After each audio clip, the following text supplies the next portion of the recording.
Number 21, Josh Nagy. And the four senior managers out there today are Alessio, Dom, Landon, and Rudy. At this time, we please ask that you rise and remove your hats as we honor our nation and those who protect it with the flag of our national anthem.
Bittersweet is such an odd word, juxtaposing two very opposite meaning things. Sweet is like Trentler's personality, but bitter is like the coffee he drinks.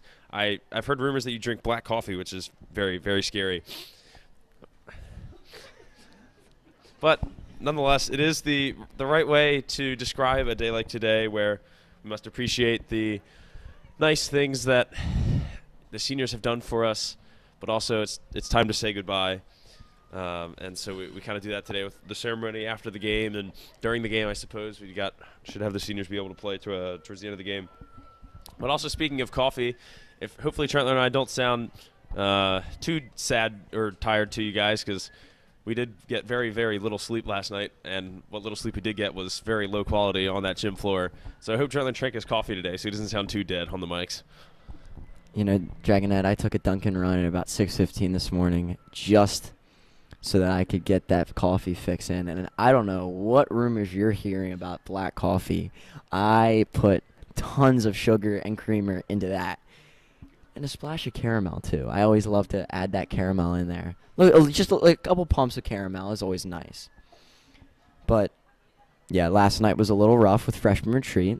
Luckily, I got to bed around 1:30 and slept on my airmat mattress in the commons. So that was nice. It was good. But, you know, we're here. Good energy, good spirits, and ready to get this senior day, senior night, whatever you'd like to call it. I feel like it's a senior day. It doesn't feel like a senior night. That's how it's listed everywhere. It feels like a senior night. Yeah, the football team gets the real senior night tonight because they actually have their senior night under the lights tonight. So we'll call it a senior afternoon, a senior celebration. Great way to put it. Whatever you want to call it. Against Concordia today, that's the team. We hadn't gotten that one across to you yet. Calvert Hall taking on Concordia at home today. Concordia rocking in at 5-9-1 on the table. 2 games at hand, but also down 6 points on the team that they're chasing for the 6th spot, McDonough. But this is one of their games at hand, so they pretty much have to win to stay in the races for playoffs. You know, who's going to get that 6th spot? Playoff berth means something on its own, even if you feel bleak about the chances of advancing beyond that. Calvert Hall, on the other hand, fighting for the undefeated season that, well, I don't even feel bad talking about because someone is going to jinx it at some point. Or if they're not, well, so many people have mentioned it that I won't be responsible if it does get jinxed. How about that? It's been said so many times. Yeah, exactly. You can't count the number of times it's been said. Yeah, it can't be my fault. I mean, commentators curse, but here's one played into Henneman early in this one.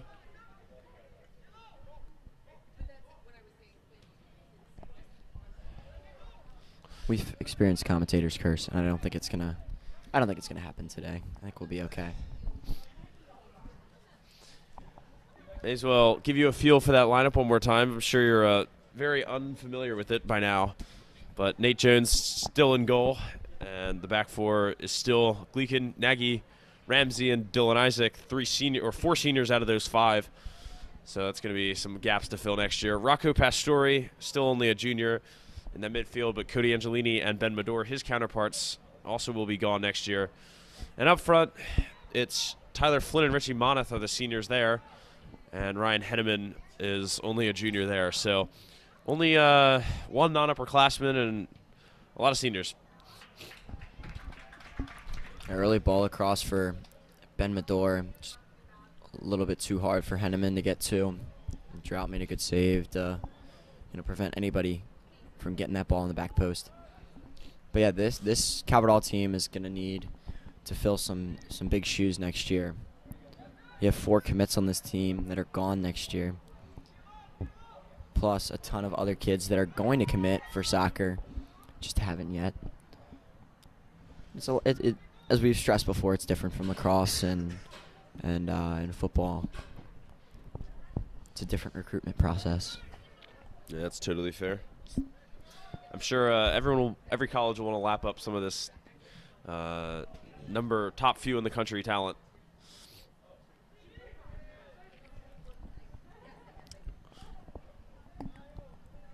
Flynn trying to keep this one in from being a goal kick, but unable to get there in time. It actually went off on Concordia. I didn't think it did. They were running after it like it had. Yeah, I know. I mean, we're flying the players a little too much maybe for these calls. Dragonette, I don't know if you noticed today, but ball boys are here, and I'm glad they are for senior night. I think it's well deserved. They deserve to feel honored with the service.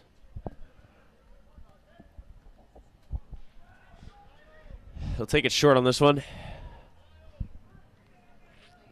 Wide with Flynn. Pastore on his own now. To Medor. Can Medor feed it back? Dispossessed in a crowd of 4. Regains it somehow. Isaac, the only sophomore or younger in this starting 11 today. Pretty impressive, I would think. Nagy, a little bit of a testy touch there. Is got some big lads on chasing him down there. He's almost out. I would say he's outsized today. The guys he's going to be covering, at least by number 11 out there, Dre Plummer. And you know what? We have it today. Let's give you the full lineup. Colton Drought, the goalie, as Trentler mentioned, in goal. Number 2, Noah Hoff. We'll go by number order for you to be able to try to pick the players out as we go. 3, Daniel Miniker. 4, Vitor Andrade. 6, Leland Wexler, a former Calvert Hall player, actually. 7, Caio Albuquerque, like the city, yes. 9, Felipe Sousa. 10, Ryan Calhera. 11, Dre Plummer. And 15, Caleb Contreras. We'll round out that Concordia lineup. Hopefully be able to pick them out as we go.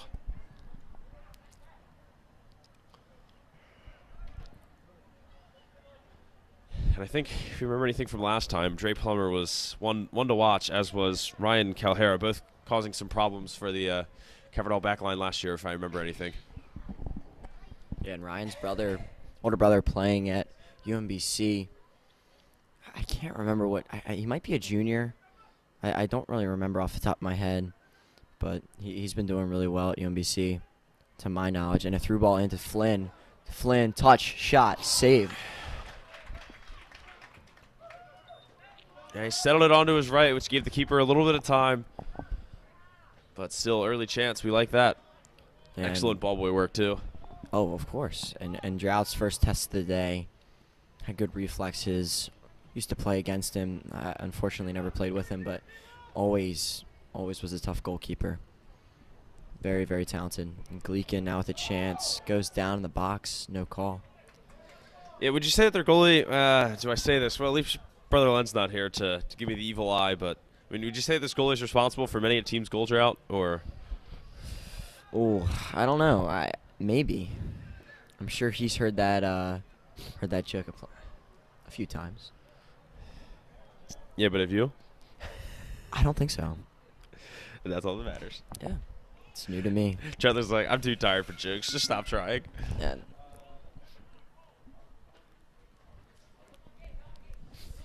yeah, I would be taking pictures of football.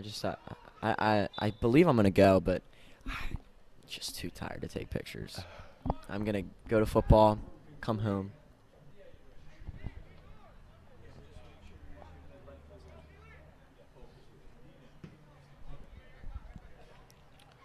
Here's Nagy.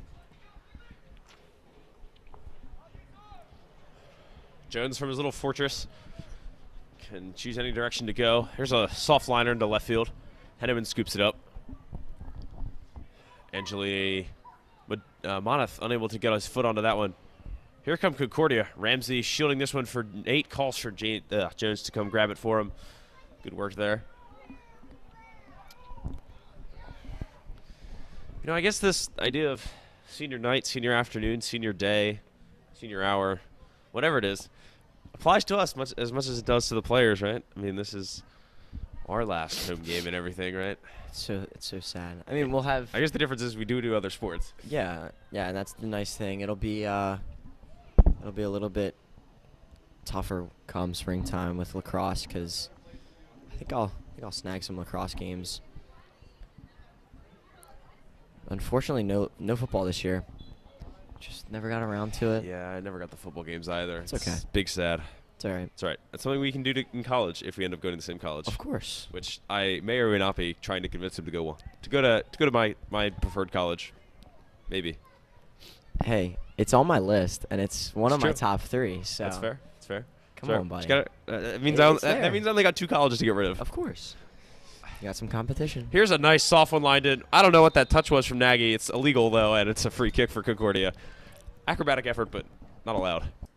He went up a little. Nagy just trying to put his foot up. Not sure why. He's 6'2". Could have easily have put his head on that. I think just couldn't get there in time. Trying to make a play on the ball.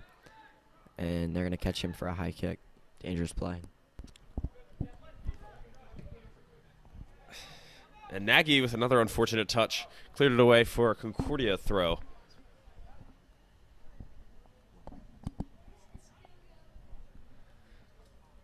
And more excellent.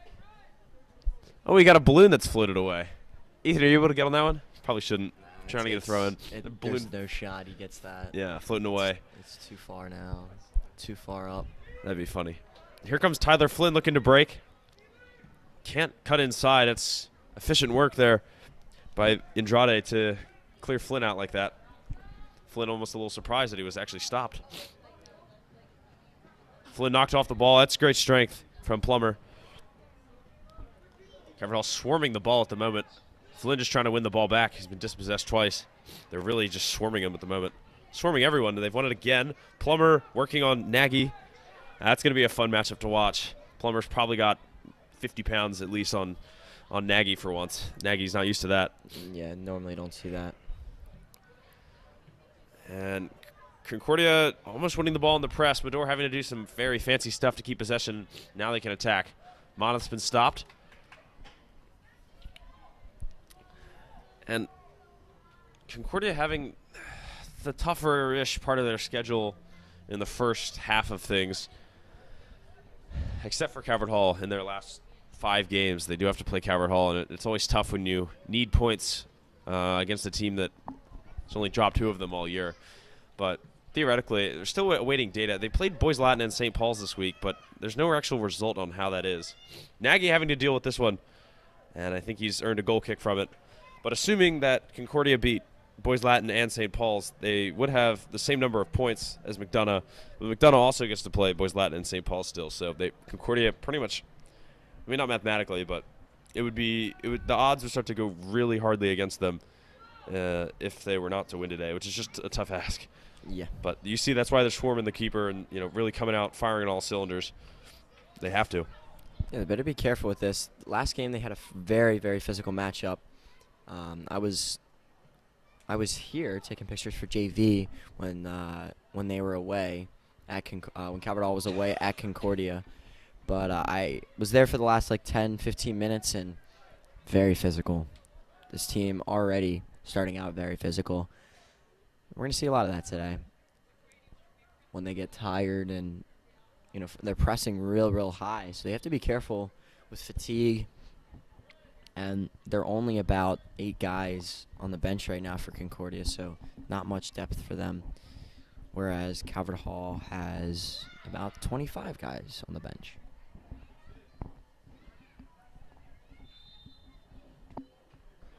Yeah, the coach's goal is to get all 30 of those guys in today, or at least all 13 being the seniors, right? But, I mean, you've already got, 7 of them on the field, 8 of them on the field, so.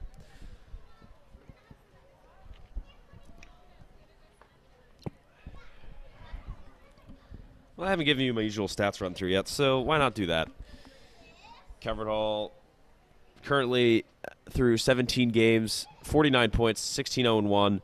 You probably know that number by now. 57 goals in the conference, 10 allowed, 72-13 overall.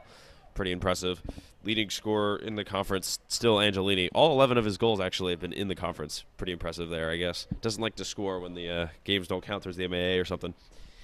Concordia, on the other hand, some interesting stats there. So 23-33 goals for and against. They are 5-9-1 at the moment. They might actually have had some more wins that MAA just hasn't entered yet. Maybe the games got rained out. I'm not exactly sure. So yeah, they need some goals, need some wins in this last stretch if they want to get into the playoffs, which is an accomplishment in and of itself. They made it last year, and coming up from the B conference, they got a really their soccer program has gotten very good in the last couple years. They continuing to become a playoff team. Just all about recruiting these guys and continuing to do so.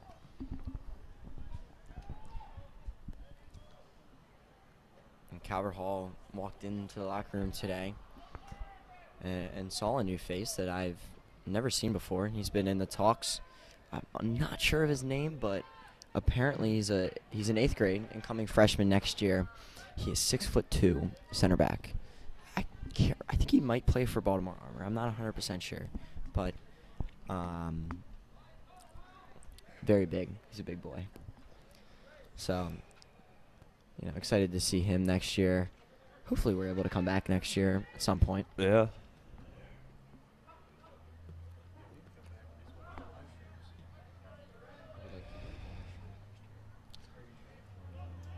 Here comes Henneman, working his way towards light speed, pressing around the back.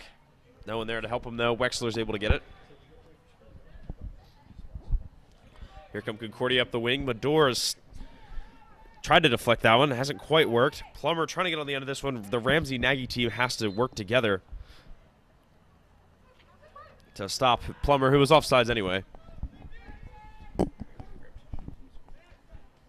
what a move from Ty and Flynn with a 2-on-2. Concordia getting back now. Flynn taking it to the middle. Tries to get the ball into Angelini. Deflected and cleared out. Ramsey stays on it. Calvert Hall now with possession. Angelini trying to find something. Medor tries to get it into Angelini, and that ball deflected into Concordia possession. Concordia on a break. Calhera gets some space. Calhera gets inside. Shot saved by Nate Jones. Jones stays with it. Gets hit in the process. And what a save from Nate Jones. Comes up big to prevent that from progressing. And the ref pulls a card in. I think that's on Jones. I'm sure something was said after the no call, after being hit. I think the ref will go over to talk to coaches on the far sideline for Calvert Hall.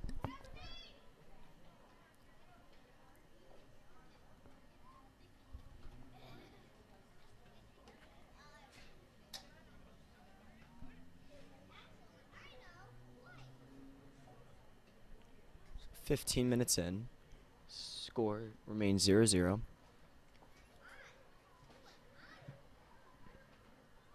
pretty evenly matched so far.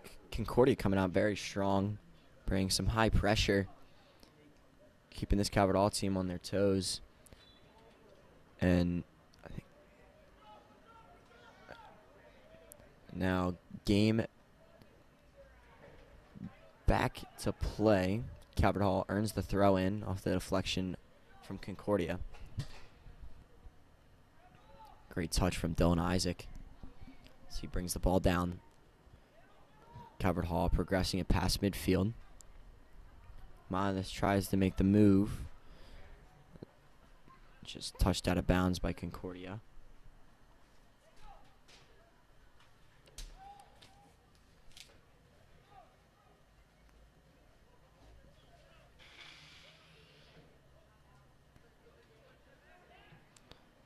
Good step by Concordia to force the turnover. Calvert Hall can't keep possession. And now Angelini looks to be on a break. Angelini lays it off for Flynn. Flynn inside the box, puts it across. And headed out by Concordia. Calvert Hall stays with it though. Gleekin finds Flynn in the corner. Now Medor. Medor makes the move. And ball taken by Concordia, kicked out of bounds for a Calvert Hall throw. Calvert Hall looking good since the stoppage. And stays with Calvert Hall in the corner. I think it's turned over now. It's going to go Concordia away. Main ref overturning his AR. Stop. Big conversation over a throw it here. Yeah, I'm not sure. It looked to be out on Calvert Hall. At least that's what it looked like. I think it's going to be a foul. It'll be a foul on the near sideline. So good opportunity for Calvert Hall. Good chance. The Cardinals are going to keep Nagy back, usually sending him up for these, but Medor will swing it in. Headed out by Concordia. Powerfully driven ball. Now another one fired in by Isaac too. They really are just going in for blasting rather than finesse on that one. Cause some chaos. I like chaos. Yeah, good chance for Calvert Hall. Good strike by Medor to get a ball in. Just not really to anybody, but a really good ball put in. And a high kick will be called against Angelini. So Concordia, indirect kick. Not too common to see two of those in one game. Usually the rest either don't care or people aren't high kicking like a lot, but you know, it's twice in the first 18 minutes. I don't recall we've had one all year. I really don't know. I think we've had a couple of dangerous plays with people playing on the ground, but I don't think there's been too many high kicks. I mean, that usually don't see that past maybe 12, 13. Yeah, when we've got a guy the size of Josh Nagy, though, putting his cleat up in the box, kind of got to call it. And then, Angelini, just too acrobatic to know where his own feet are going. It's pretty obvious. I mean,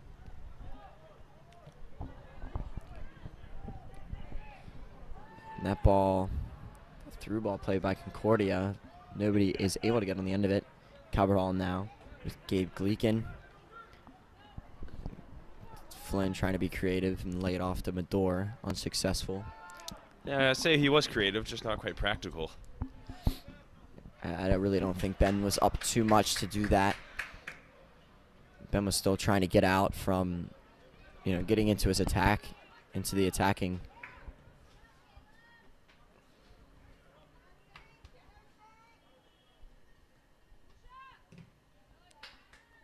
Wexler's clearance deflected. Ball just kind of bouncing in the middle. Still nobody really with possession of it. Ball still bouncing, really hasn't touched. Now Flynn will let it out for a throw in. He almost didn't let it out, though. I know, that was really, really close. Flynn stumbling his way along the sideline and colliding with just about everyone in his way there. Earned a foul from it.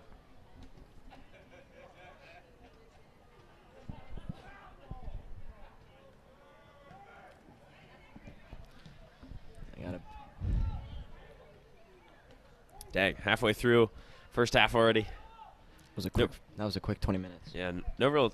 I mean, you got about 2 chances. The one I missed and the one I was here for, but. And this offense for Concordia runs through number 10, Ryan Calhera up top. He's been their goal scorer this year.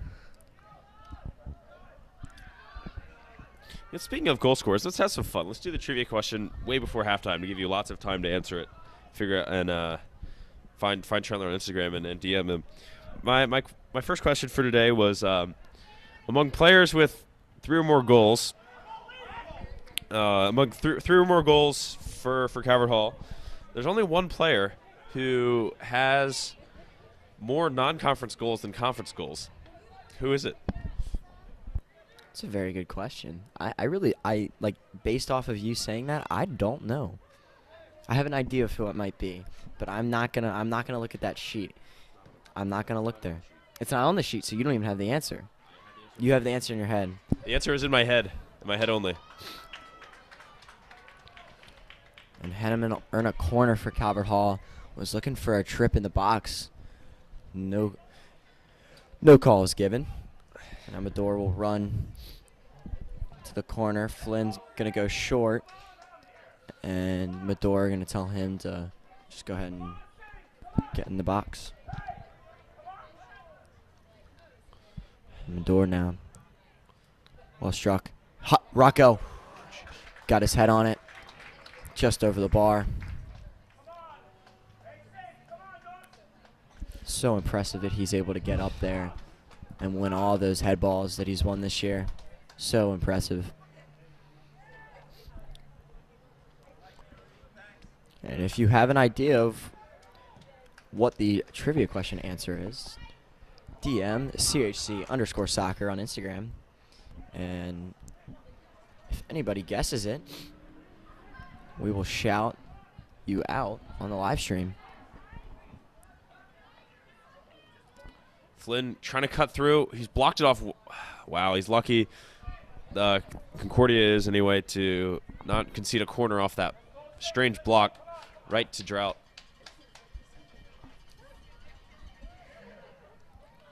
Strong throw from Drought. Keepers usually tending to punt the ball in this league, but he's giving us a nice throw there. And they want to throw from it. Also funny, Concordia, all their players wearing pennies on the sidelines.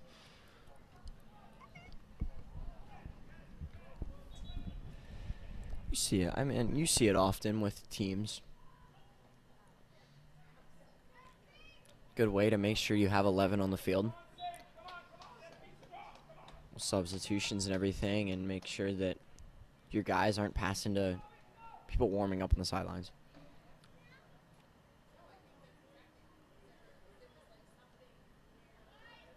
Strong tackle from Flynn in the middle to gain Calvert Hall possession. Flynn turns, gets it to Medor. Everyone pointing him out wide to Gleekin. Gleekin alone again. Back into the box. This time it's poked away. Still pressure to deal with. Isaac will feed this one back to his center backs.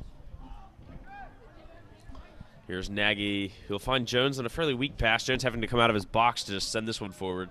That's going to soar all the way out for a goal kick on the other side.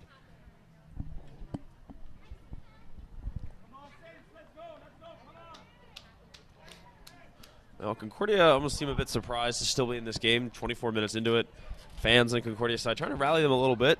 They're pretty close. They could be ahead in this one. And they need to be, like I've said. It's a big game for them.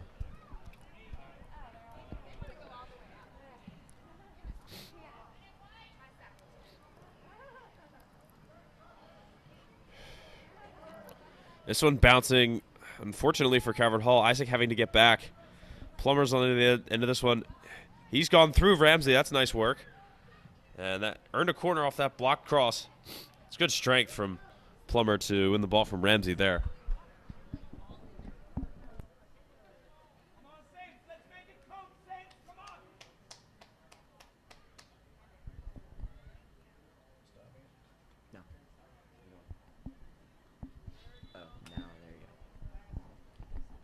injured player in the corner for Calvert Hall. Can you make out who that is, Dragonette? I can't see. I believe it was Isaac because he went down after the play. That would make sense. At that left back spot. So, Chandler, does your dad have any important sources for us today? Loyola is playing John Carroll, if he's got any contacts out there. Gilman's also playing MSJ. If we really cared, we could find that one out, I'm sure. Boys Latin also plays McDonough. Do you know what time they play? Oh, you're right. It might be a 7 o'clock game. I thought it was 4, but maybe not. And it's a weird time with it being 3:30. 3:30, yeah, and everything's kind of messed up. Let me look. The game wouldn't even have started yet. I didn't think about that. They probably would have made it a night game. That's a huge game for them. Oh, yeah, We've been talking about that one for a while. That Loyola John Carroll game, because that kind of decides who gets number 2, correct? Pretty much. I mean, 1 point of separation, 2 games to go for each team, and Curly can't catch either one of them. So, it is a 7 o'clock game. 7 o'clock at Loyola, and I think a bunch of kids from this Calvert Hall team are gonna head over there for the 7 o'clock kickoff. And I think I might just chill here. I was about to say, we've got our own football team. They must not have a home football game today. Nah, I mean, maybe if it's at 4, I have a feeling they are away this week. And this is Calvert Hall's last home game for football senior night. Yep. I think we might have mentioned that before.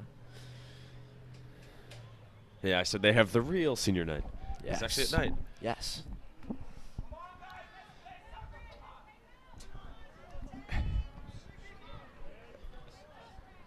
Fans are being quite humorous today, I have to say. This one intercepted by Rocco, and the long chain of passes by Concordia finally ends. Calvert Hall will likely start their own. As Gleeking goes up for Flynn. Flynn finding Nagy. Nagy farther pass, but he still completes it to Angelini. Angelini forward. His is slide tackled away. That should keep possession with him, though, which should be a throw.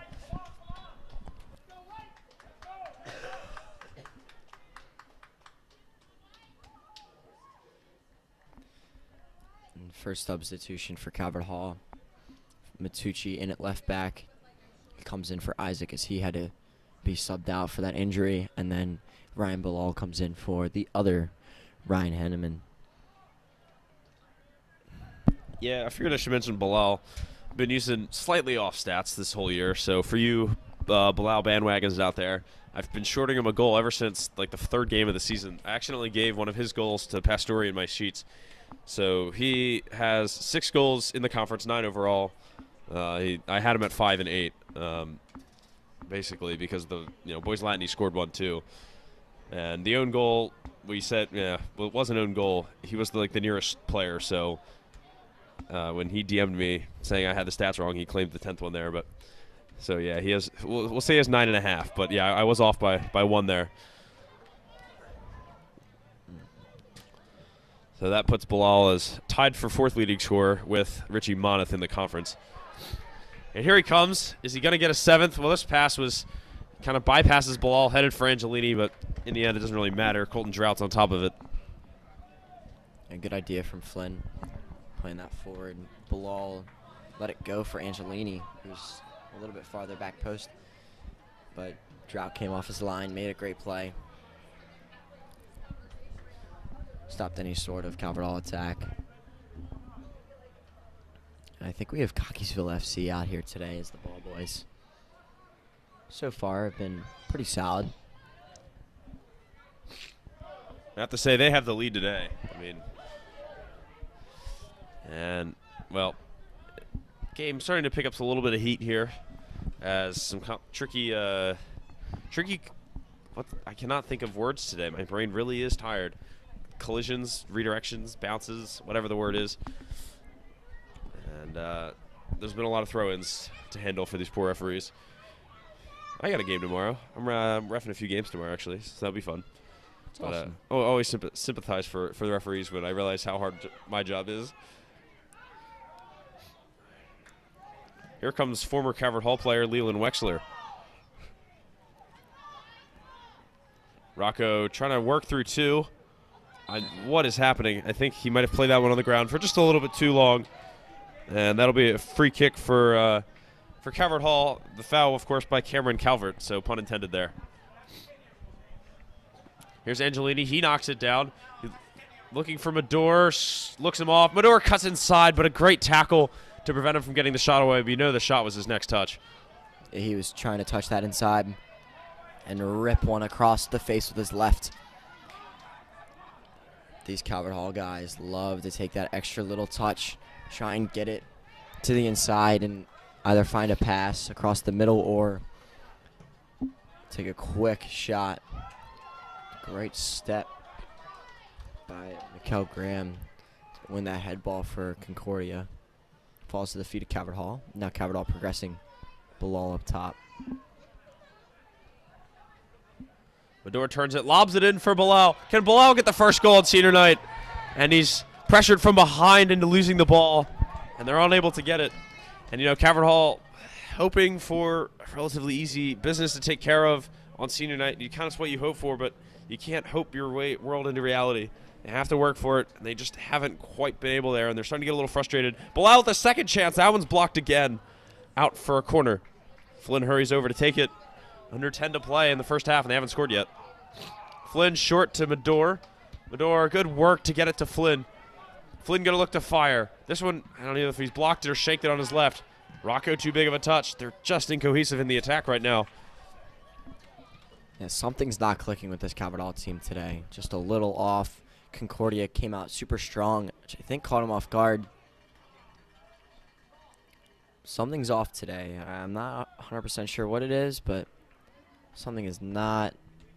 Maybe nerves of, you know, last home game of these seniors. Could be that. Could be something else, but you know, hopefully one of these teams starts to click.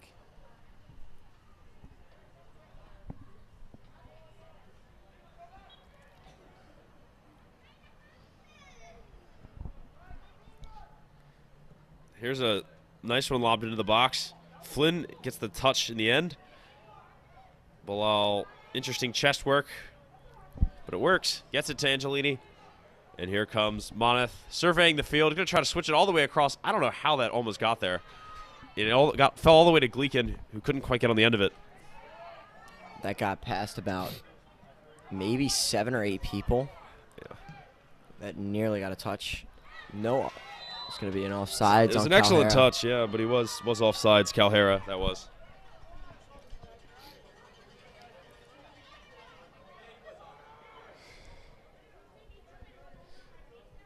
I don't know if it's the noise on the Concordia side. They brought some noisemakers. They got some loud fans today if it's causing some disruption. But you can definitely feel, and there weren't that many here right before the game. So either a bunch have arrived or the little are doing their part.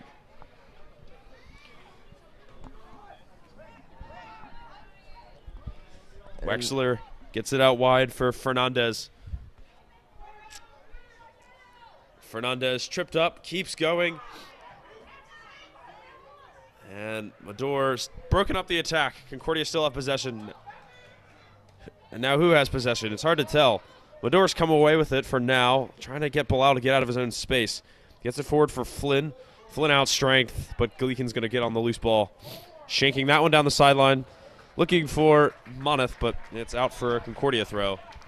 Yeah, if Moneth would have been able to get there, ball really couldn't get to him. A little bit too far out of bounds. Was that ball from Gleekin, but Moneth was in if he got possession there. Had a really, really good chance to turn and look to get that ball into the box.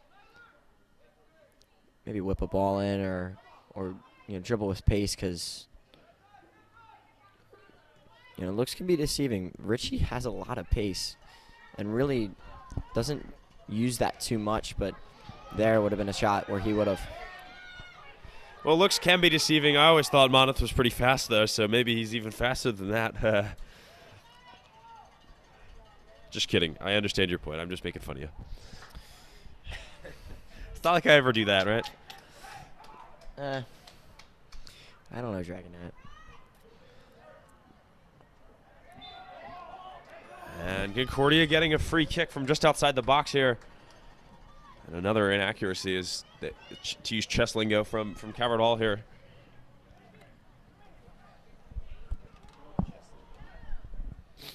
And a good opportunity for Concordia. Calvert Hall with a handball. Not in a good spot though. Good spot, good time to have a lefty on your team. Oh yeah. I mean, he is lined up parallel to the goal right now. He's gonna get some good whip on this one. Gonna go right for goal. Never gonna fool Nate Jones with that one. Little one hop to the shortstop, although he's a tall stop. And Jones will punt this one away. Definitely not a tall stop. Flynn's just let this one bounce. The defender's taking himself out of the way. Flynn dancing at the top of the box. Have to be careful trying to tackle it from him here. 5 minutes to go. Flynn crossing to the back post. Can Gleason get a touch? He's chested it across goal to Bilal. Right and down, but great save. That is a creative piece of offensive work. Best we've seen in a while. But the keeper was there, and he did his job. Bilal has had a tough time finishing, and that should have been a goal. Great shot, but a better save by Drought. And a beautiful head ball back to put it back into the box is Gleekin. And Bilal got great connection on that.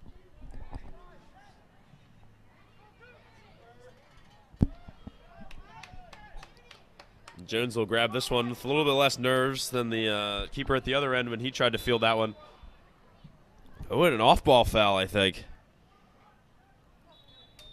Referee's going to have to discuss some things. And I'll have to come up with some more interesting stats to talk about. I will say I actually was hoping I could talk about this. While I was looking through my notes before the game, I was looking at Spalding, because the table and everything. Spalding, 9-9 now, so they're pretty solidly in that 5 spot.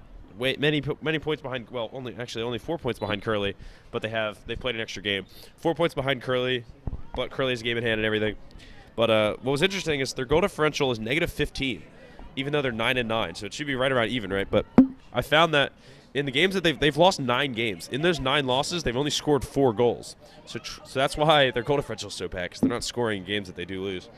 And of course, an 8-0 loss to John Carroll doesn't help. But that was an interesting stat. And here's Plummer passing this one forward. Who's going to grab it? Richie unsure whose responsibility it was.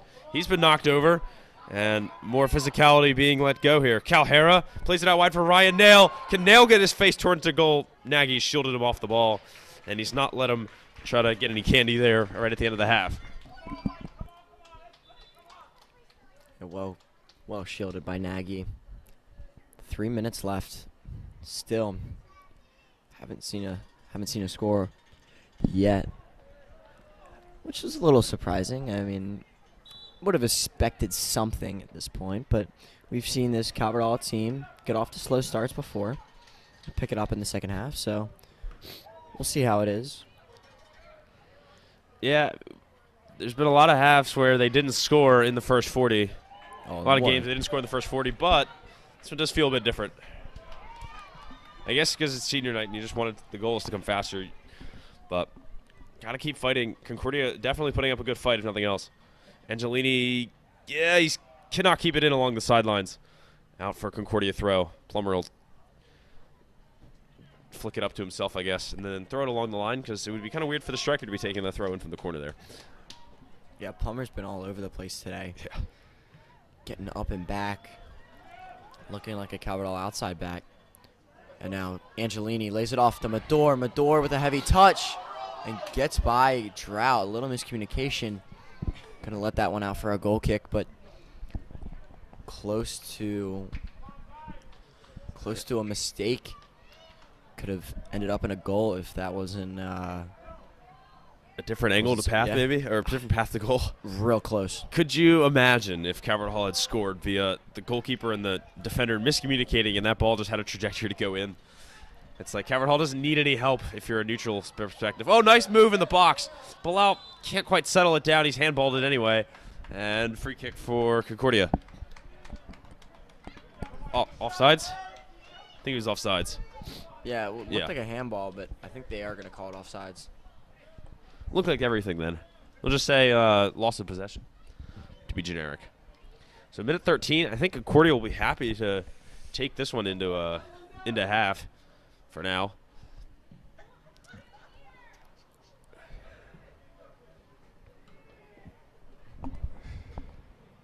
Gleason going to get this one restarted quick. Calvert Hall still looking for a late goal to really change the halftime perspective of things. They don't want Concordia to think that they're even in this game.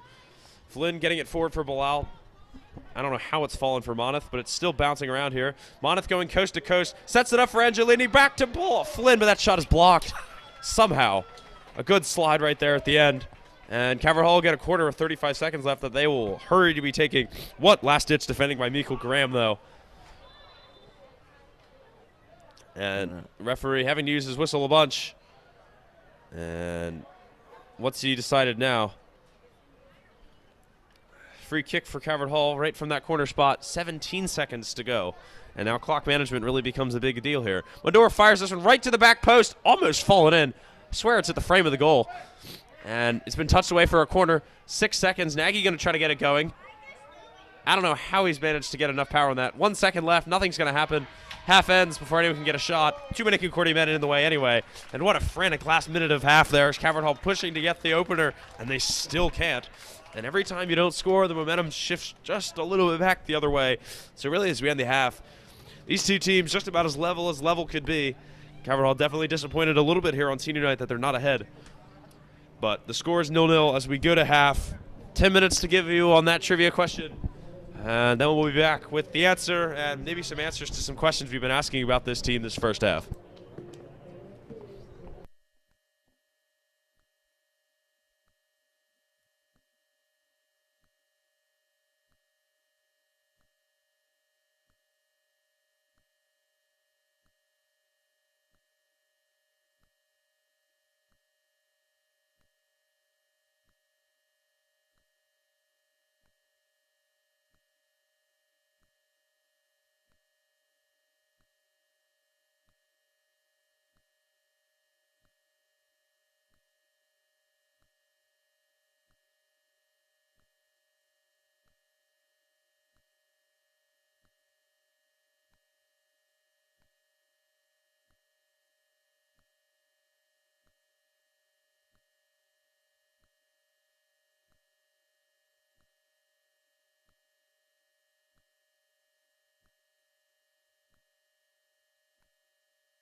both teams pretty impatient, ready for the second half to begin.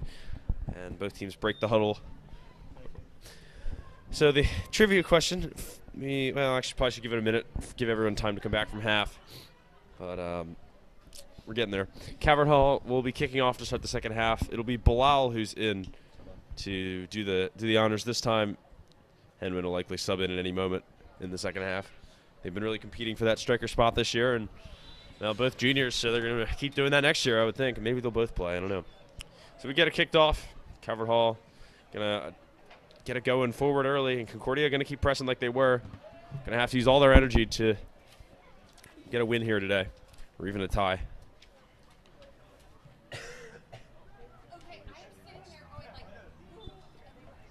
Let's put it over here. Flynn will get it going quick. Short kick to Gleekin. Gleekin just trying to cause some trouble here over with Pastore. Pastore going forward. Got some guys hanging on his back, and he's earned a free kick from that.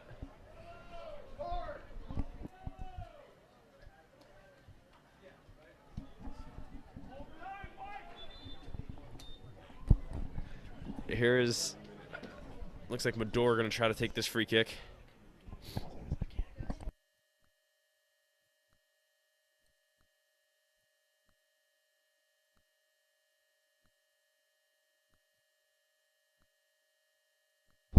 So Medor will get ready to whip this one into the box. He scored from here against, who was that, like St. Paul's not too long ago. Palau getting a great head to it. Keeper deflecting it over the goal. Falling into his goal to make that save, absorbing the energy. Well done. What a save by Drought. Saving another Bilal head ball. Quick reflexes by Drought. And Colton Drought keeping this Saints team in the game. Caverdall gets ahead on that corner, but over the back netting. And Pastore a little slow to get up, but seems to be okay. And Ben Medor and Josh Nagy drop back into position. Those two I feel like have the exact same running form. And I just noticed it today. I don't know why. I was watching them run back, and it's like they have the exact same running form as they're running back, and they're like in sync. It doesn't surprise me. When you spend that much time in sync, man. It doesn't surprise me. Bilal trying to keep this attack alive after Medor is dispossessed. Moneth kind of getting it to safety with Gleekin for now. Gleekin looking for Flynn, but kind of a dead end. Escapes with Angelini. Referee has to get out of the way. Medor to Bilal. Offsides, waiting to be called. There it is. And a delayed penalty call, you might say, if this were hockey.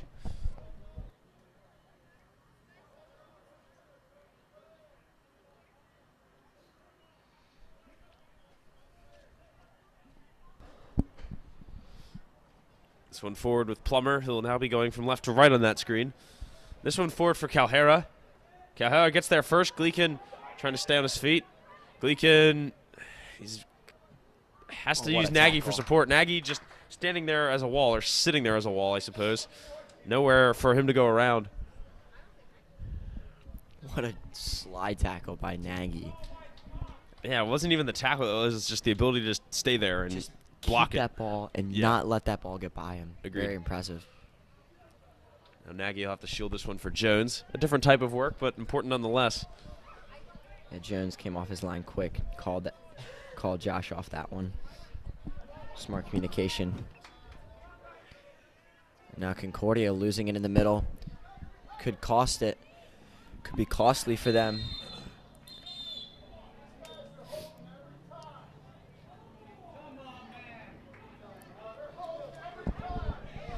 And so our first booking of the game. Second one. Sorry, I told you my brain wasn't working very well. This one goes to the capital of New Mexico. Just kidding. It's actually not the capital of New Mexico. The biggest city in New Mexico, Cayo Albuquerque. And I don't know if Angelini got a card or not. And I think it might have been a double. It was a double duo. But so Matucci will come on for Angelini, and he'll come right back on as soon as the next whistle's called. Yeah, I'm sure he'll be pounced, ready to hop back in, because I'm sure he'll want in.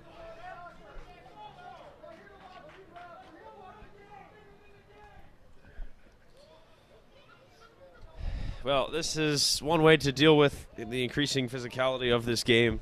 Definitely be getting a lot more physical. And it's a lot of emotions coming out towards the end of the season, I would think. Speaking of the end of the season, Calvert Hall pretty much at the end of the road. You know, they got 3 games left. They'll have Spalding and Curley next week, and then we're into the playoffs. Already having locked up a bye. The first round of the playoffs doesn't matter too much other than who they'll play next. Concordia, on the other hand, well, they've got Gilman. Sorry, Gilman was their last game. Next up is St. Paul's and Spalding. So they have to worry about every last game, whereas Calvert Hall, well, technically doesn't have to, except for personal goals. This one played along the line. Isaac letting it for Ramsey. It's not going to go out, though. Ramsey's going to have to take a touch, deal with it. He's got Plummer all over him. Ramsey has dribbled it out and throw in for Plummer. And I have to say, I feel like the players are drawing on the parental energy that's being contributed to this game because there's plenty of it to go around on both sides. This game's going to just get increasingly more physical. And, you know, if you're watching this now thinking, you know, this is pretty physical, it's going to get more physical as this just keeps progressing.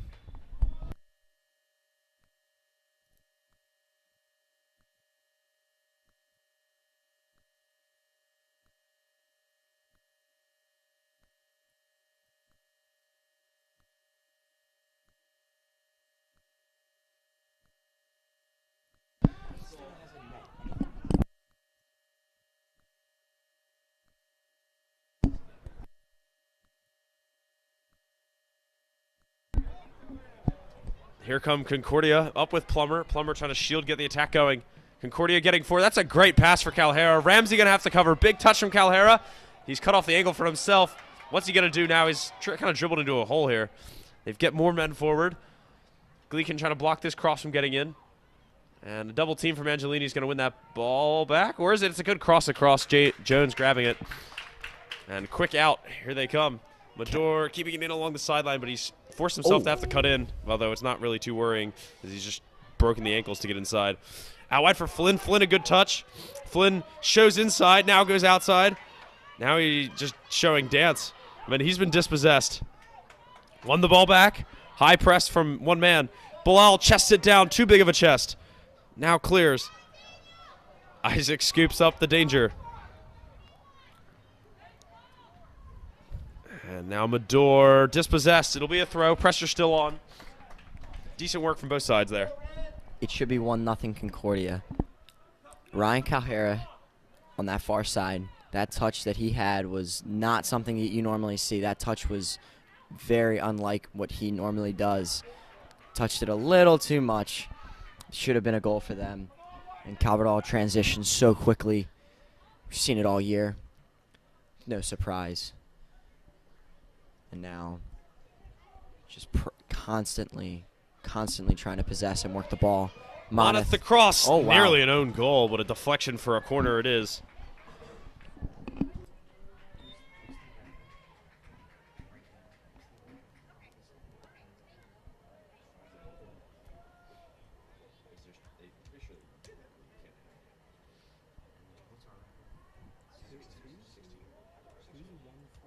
The corner fired in. Nagy trying to get a foot on it. It's fallen in the box. Rocco's shot is blocked. Another one's blocked. Maybe got away with a handball in there too. Deflection still going. And in the end, Concordia dodged another one. 47 minutes have almost been played entirely. Still no goals. Mador cuts in. Mador dancing across goal now. Here comes Mador out wide for Flynn. Flynn pointing down the line. Just a distractor actor. Now this one fired in, headed away. Rocco on it. Rocco anchoring here.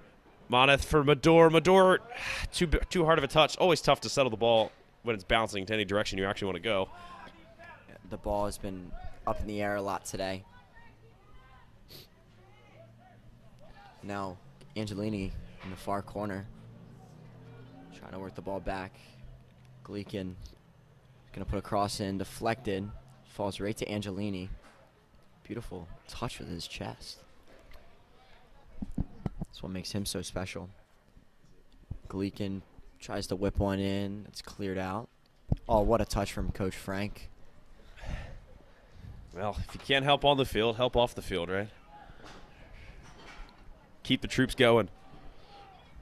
All right, I hear some requests for the trivia answer. If they don't score here, which they might. Angelini's shot certainly blocked. Not a natural bounce, that one. All right, trivia time. So the question. Can I put my? Go ahead, read the question. Sure. I would like to put my, so, put my answer in. Not counting Teague McCarthy, who does have more non-conference goals than conference goals, but he only has 1 goal. So we said min 3 goals.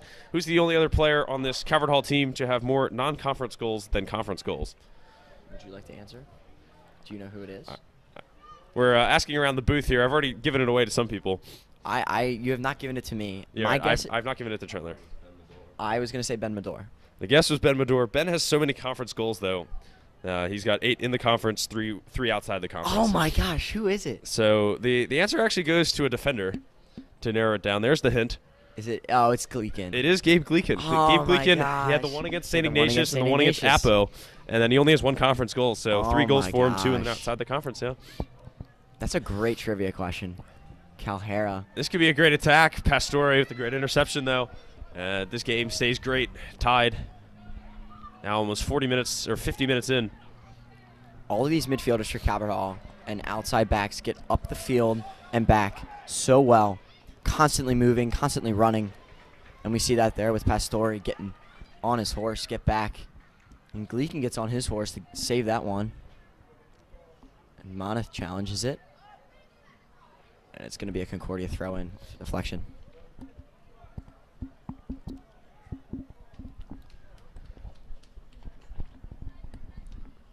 Here's a throw-in for Plummer. Plummer using his tall head to head it to Rocco, but it's just a header battle now. There we go. Rocco settles it down, gets it from Medor. Can Medor get going forward? Bilal comes to the ball. Now gets it out wide for Gleekin. The bright orangeness of Gleekin doesn't matter. He's been dispossessed. Good slide tackle. And good work to keep it. Plummer's got all sorts of space. Who's guarding him? Now forward for Calhera. Calhera going to go solo now. Pastore working on him from behind. He's poked it right to Ramsey. Ramsey's cleared it off his own team. Good thing that he was there again, though. That could have been awkward. Flynn lucky that pass even reached him. But now can they get forward? Pass for Bilal. Sets it back for Flynn. Flynn, an unfortunate angle. Now he cuts in. Well, around 1, but they're just triple teaming him. Here's Moneth. Moneth flicking it back for Medor. Medor cuts inside. He's going to fire. You know it. It's blocked. Rocco over for Medor. Medor, he's been dispossessed. And Concordia, can they at least just calm things down? Here's a great through ball. Calhera was hoping that it would get through Ramsey, but that's always a prayer. Isaac now. Isaac trying to get around him. Good speed, and Isaac's around him. And there's some holes in the defense to take care of. The attack slows down. Flynn, Moneth, right back to Flynn. Flynn somehow getting there. That's slide rule passing, as they would say in FIFA. No one even knows what a slide rule is anymore. I hardly know. I barely know what it is. I don't know what it is. And now Concordia getting forward. That's not a slide rule pass. Slide rule is how you used to do math. Okay. That's all about I know. It's basically like an abacus, but better, I think. It was for multiplication and division. And more exciting nonsense going on both sides. Is just all sorts of crazy bounces and plays. Neither team really able to formulate anything concrete towards anything in this game at the moment.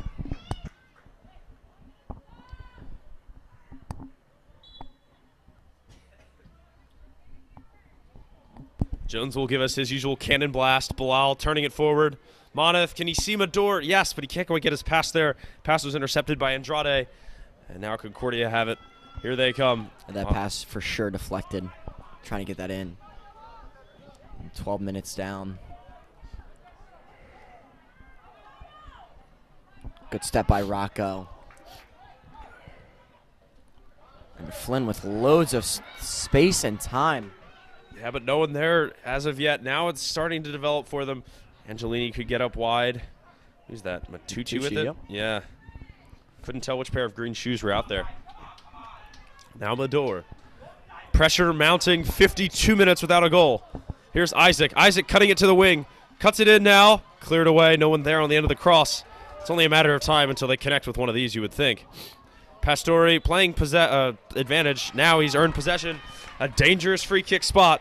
This is something that I'm sure you practice for fun, a shot from this kind of distance.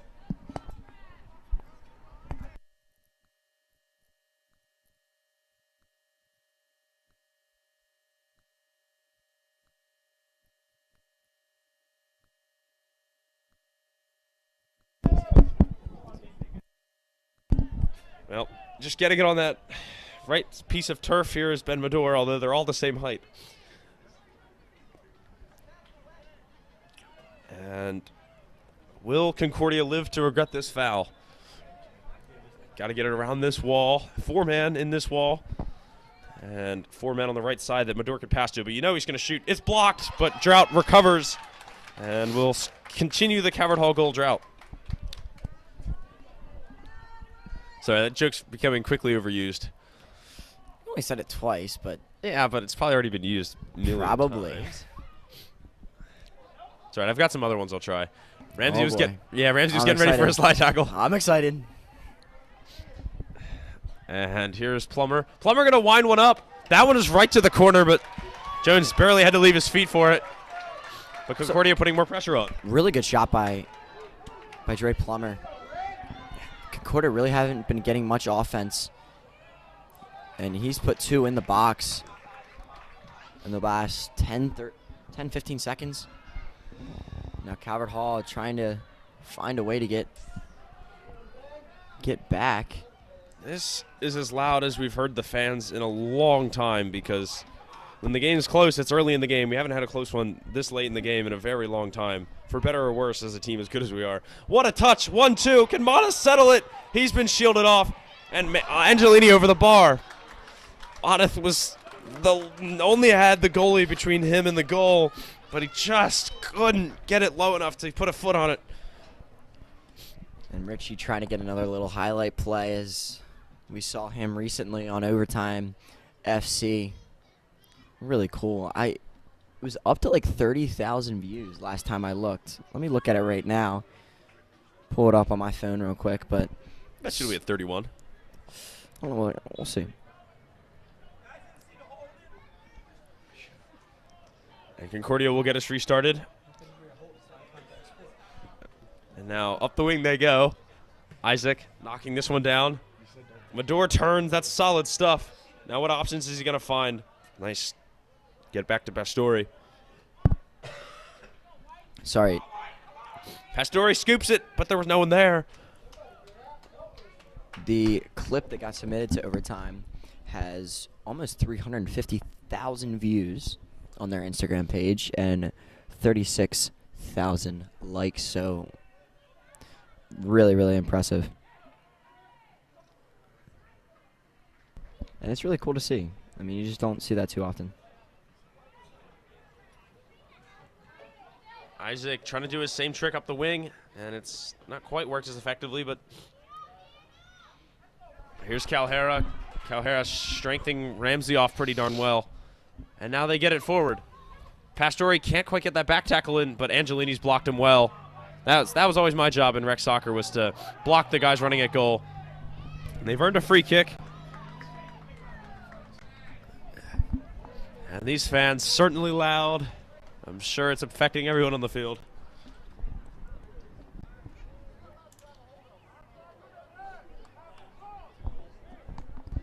So free kick here. I would guess Andrade is going to take this one.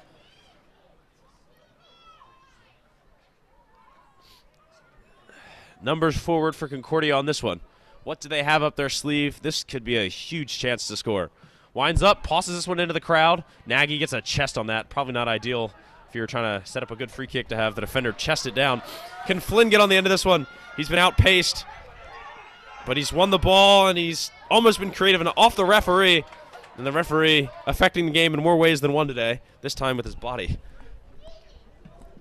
Yeah, I'm sure it'll just be a drop ball. I think Cabral will just defer it. And it'll go into Concordia's possession. Mador, good tackle. And now he's earned a foul. Nice work. And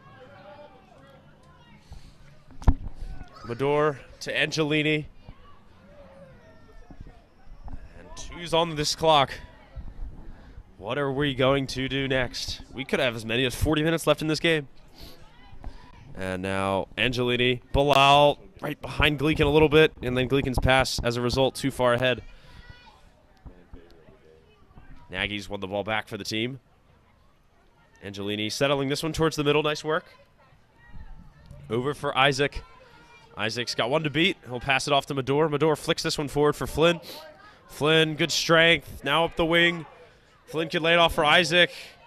And he's used that to create the space, but then not used the space too well. Cleared away. Ramsey on the end of it now. Has to watch for Calhera. Calhera could win this one. He's going to try to shield Isaac away from it. And Pastore. Got about 12 feet, 12 tackles taken from him there. And going to be a foul on Concordia. Or foul for Concordia. As this night gets louder and louder.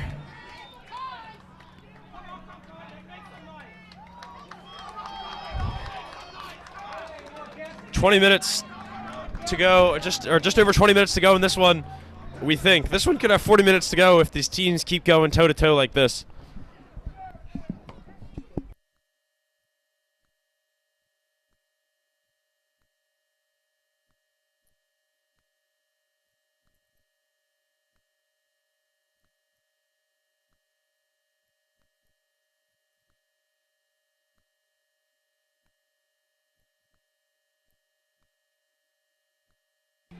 Free kick launched in. Jones trying to punch this one, or catch it, and he's done well to do that.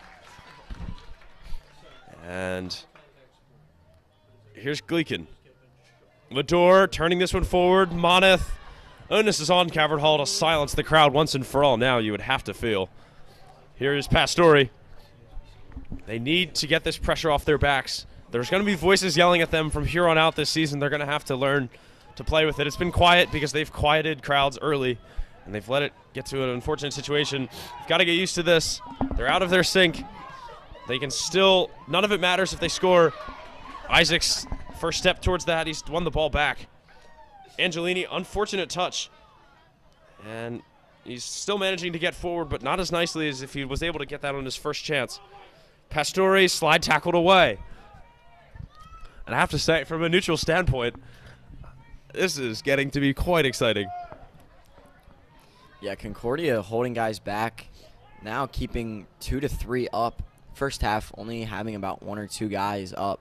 Now at times holding 3. Now Calhera is to be defended. And well done by Nate Jones to keep possession of that. Good thing he didn't pick it up. Handled it really well, because yeah. If he would have picked that up, this crowd would have gone insane.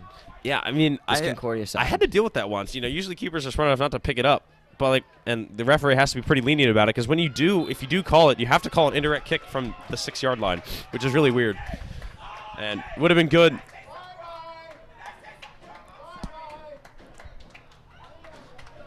So now free kick for Concordia. Under 20 to go in this half. 60 minutes played, still no goals, but we've definitely gotten our minutes worth of banter between the teams. Here is Felipe Sousa to fire this one. He's got about 5 options in the box, marked by that many, and then some on Calvert Hall side of things. Got a lot of outlets, too, in the middle. Here's the one curled in. This one bounces strangely. Rocco's clearance is blocked.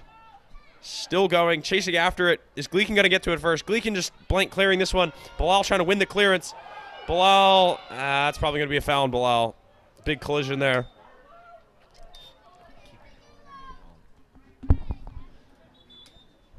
So, ironically enough, 1844 on the clock. It was almost 1845. That would have been a great symbol to have. It's okay.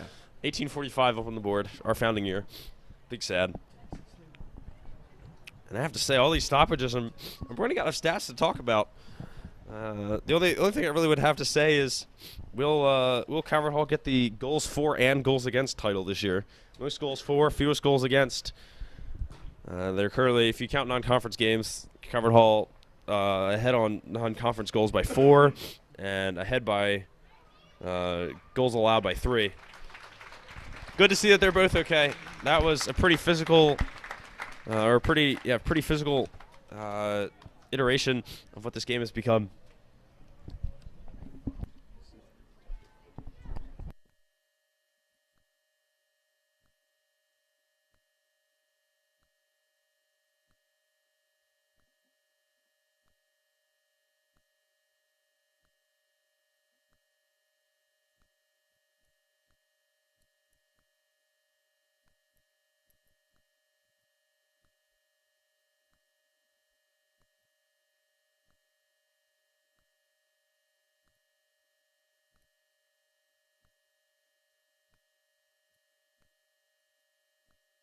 So we're getting ready again. Keeper going to get us restarted again.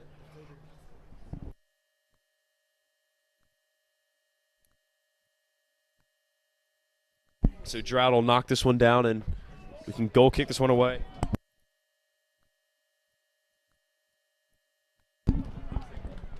Drought gets us going. This one going to roll all the way through. No one getting on the end of it. Gleekin finally says it's my ball. Can't quite shield it out. Have to pass it around. Nagy dispossessed in the middle of the field. Is this going to develop into anything?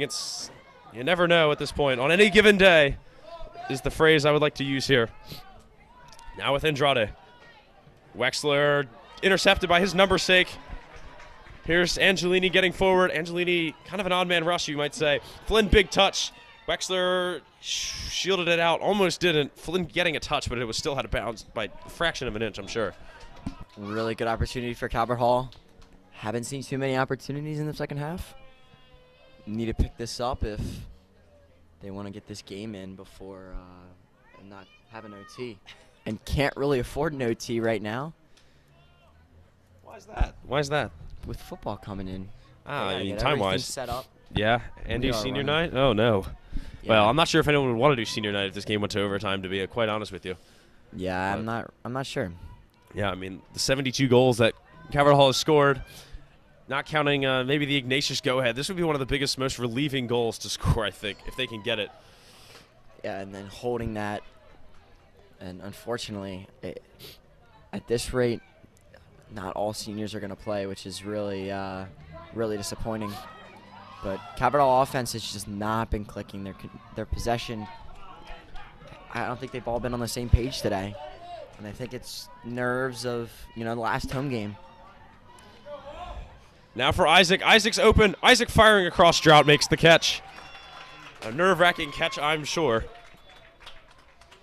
And offsides decision again. I'm very accustomed to this referee's whistle. If I was a whistle expert, I could probably tell you what brand it was by now. Probably. What do you say?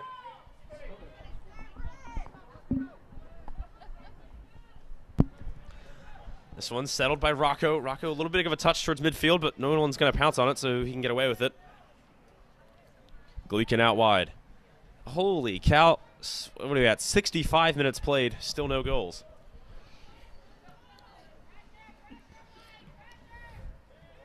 Mador dispossessed. And Concordia could get forward. Here's Calhera. Calhera fighting with Rocco. He's won the ball. Now can he get through two? Calhera, he's dangerous with the ball. He's gotten around Ramsey. And fouled in doing so, though. Calvert Hall will get the free kick out of here.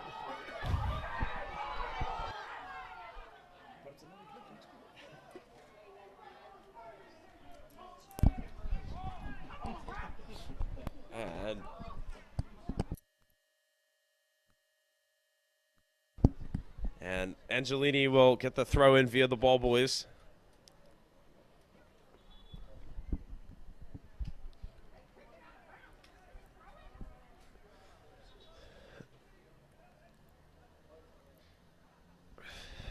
Last one out off Calvert Hall. What am I saying?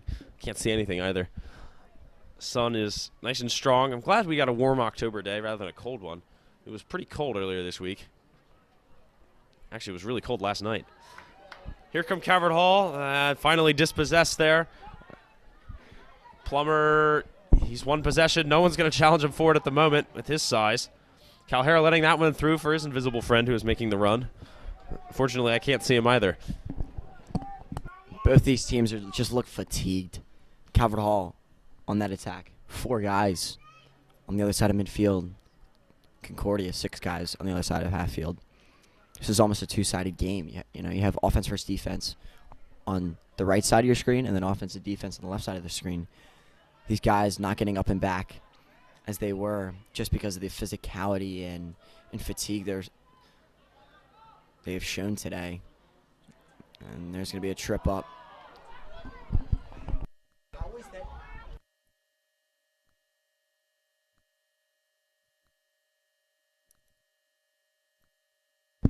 Here we go. Out wide.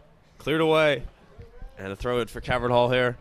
And yeah, you really do have to give credit to Concordia, I think, for throwing this game into chaos, which is all you can really muster against, you know, the number 2 team in the country, is to just not let them play their game. They've put in a good 66 minutes so far. You have to give them credit for that. But yeah, both teams, I think, starting to feel the brunt of the energy that's being required to keep this game where it is. Calhera, good touch, back. This one played forward, headed down. Can Mador get this one towards the middle? Mador taking the ref's place in the middle of the field. Just unable to get back. And that pass gets through to Gleekin. Mador, nice toe ball over to Isaac. Isaac forward to Henneman, but Henneman wasn't ready for it. And he's unable to get that one.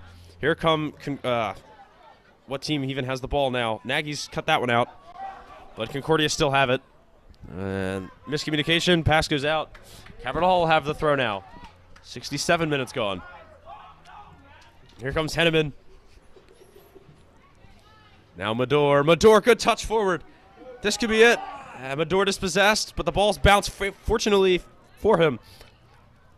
Mador out on the wing. Can he create the opener? And that skill move, no good.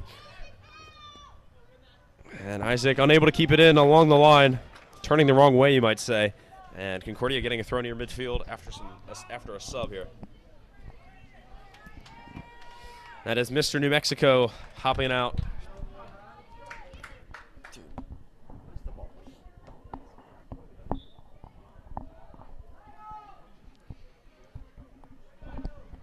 Hoff will throw this one in. Rocco will win the header. Moneth to Flynn. Flynn, right idea with the pass, but it's just unfortunate that Graham was right there to intercept it. This was set forward for Calhera. Calhera with that decent touch. He's almost trying to give it to Ramsey just so he can take it away for a goal. Flynn up the left, and he's been dispossessed. And you know that when Flynn can't dribble his way up the field at will, that something's not quite where it should be. Moneth flicks on for Angelini.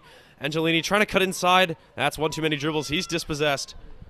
Nagy has to take care of business. Calhera has teamed up to take it from him. And Pastore's got to get back. This one lofted through for Calhera. Both players look so tired that neither's going to even get there, and it's got to go out for a goal kick. I think if this was 11 minutes to go in the first half, maybe one of them gets to it, but they just seem so tired. Yeah, and I think referee going to go over to Josh Nagy. Josh Nagy loves to talk, loves to try and get into other players' heads. Likes the smack talk, so I think a couple words exchanged there between Calhera and Nagy. They've been going at it all day. Just look tired. In the first half, much more entertaining than the second. This game just very sloppy by both sides. I think that it's a good word to kind of put this game into summary, is just sloppy, slow. Great save by Nate Jones, came off his line, and they're going to hold us up with a head injury, and he gets up. And that one almost getting through. It was a creative ball from Plummer to scoop it for Hoff. And Hoff and Jones coming very close to each other. Hoff colliding with Jones there a little bit. Hoff, expert selling there. Could be a merchant when he grows up. Ability to sell goods like that. So 10.5 to go in the second half. But I dare not say the game anymore.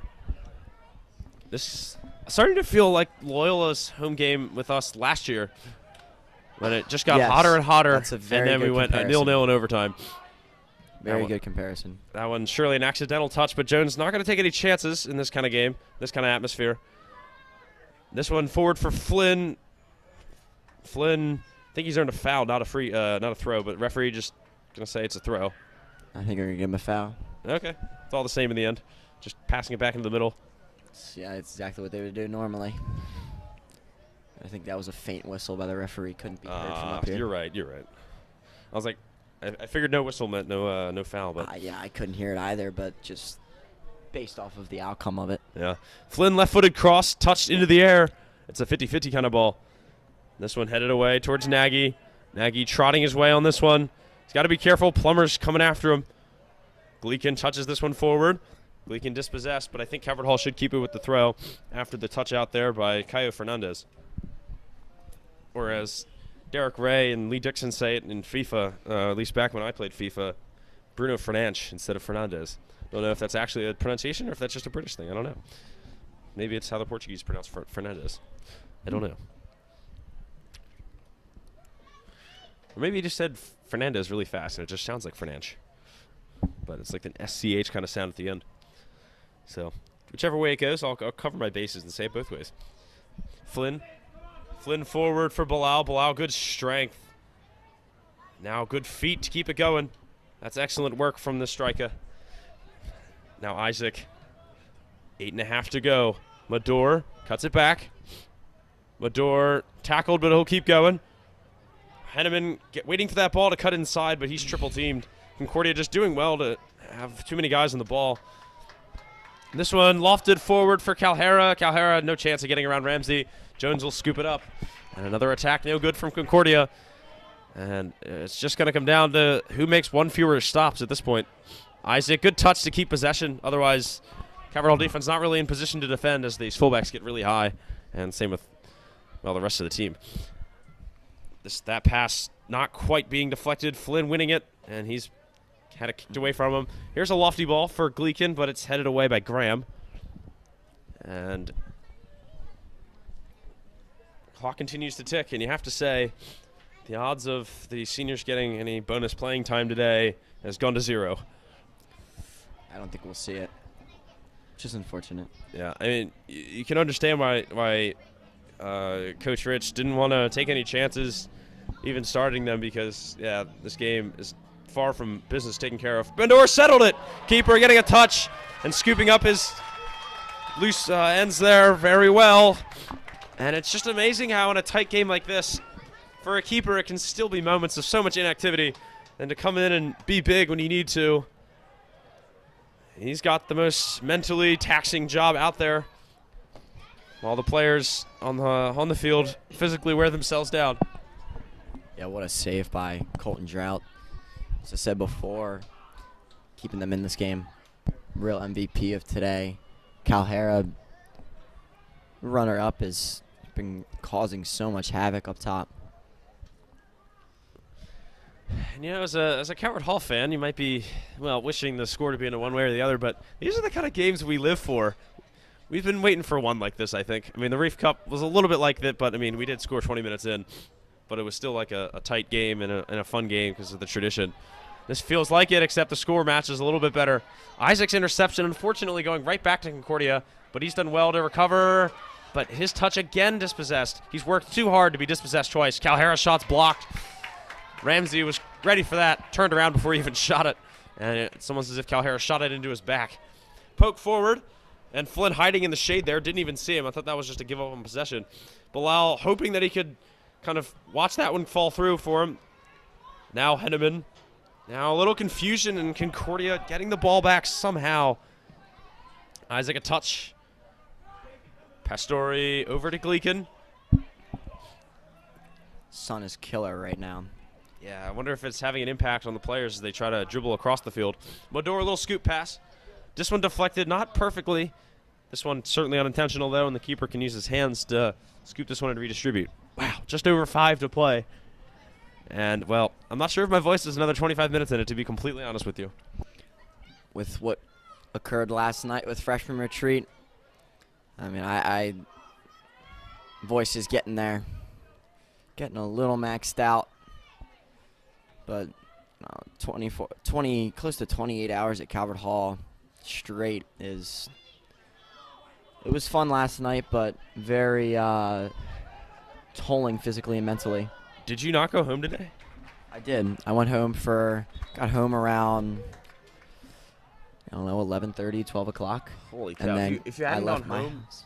then it would have been like almost 36 hours. Yeah, 36 hours straight. Holy yeah. cow. I thought you were trying to pull like a 36-hour shift here. No.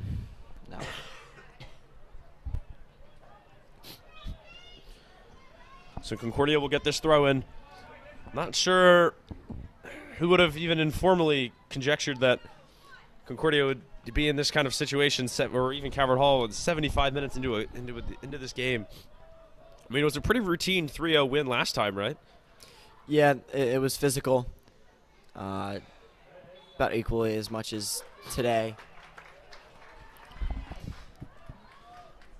But obviously got the 3 points along with 3 goals and none given up.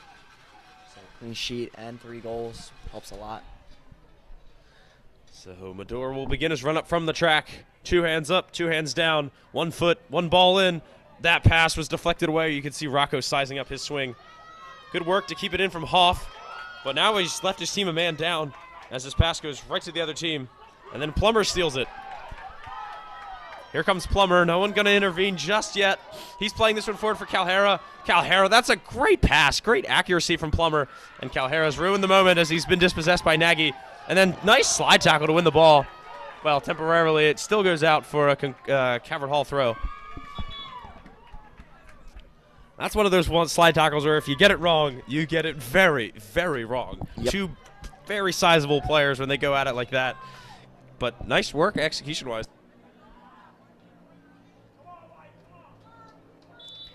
Yeah, and any sort of missed slide tackle here is going to be a card. We've seen a couple that have been just off ball, just talking and have been cards. So under 3 minutes now. And Calvert Hall with only a couple more chances. Both sides only with a couple more chances. And Calhera in a one-on-one right now with Ramsey is Rocco. And Rocco gets back so swiftly. And Calhera is just so gassed. Can't even make an attempt to win it back. Yeah. Just so tolling. I was going to make that since I've been mentioning the time about every 30 seconds, just, I don't know, out of nerve's sake. I mean, this effectively is overtime now. The next 22 minutes are all overtime. A goal now, I mean, it takes a Hail Mary, but I guess it's possible. But it's unlikely that anyone's getting an answering goal now. Mathematically impossible in overtime, but in these 2 minutes, you just feel like 1 goal is the winner now. Moneth going to chip this one in. Too hard for Medor. That's who his target was. And it's tough to guarantee perfection, but, if that pass had been perfect, I think Medor would have had a shot at a left foot finisher. And definitely the right idea by Richie. As he went up and approached that ball, I was thinking he was going to have a smack at it, but decided to put it one in. And Nagy, calm and collected. Gleekin through the shade patch. Calls for that big tree across the street. Wow, that's a big tree. And Flynn tripped up. He's earned a free kick. Probably within striking range. And now a yellow. I think that's to Plummer, the recipient of that one. He put his hands up in protest after the referee pulled his card out. So the last 80 seconds not going to be smooth as been stopped here for that yellow.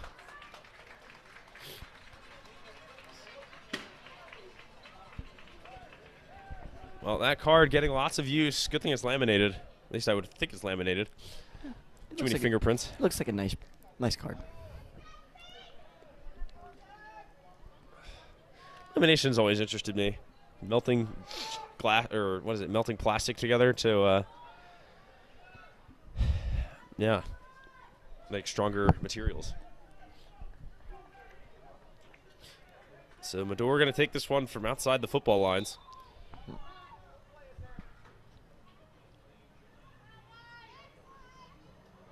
Flynn waiting on the edge of the box to catch a lucky bounce. Not that there's been many lucky bounces today. In it goes. This one to the back post. Drought getting his fist to it. Great work. And Pastore very nearly getting a touch to that one.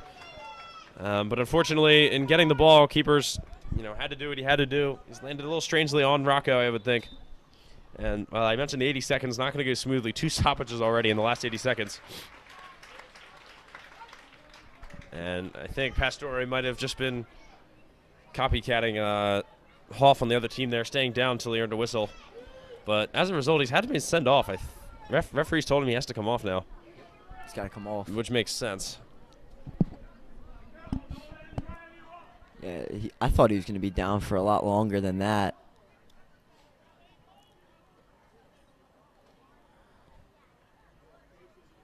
Caverdall coach is not happy about that.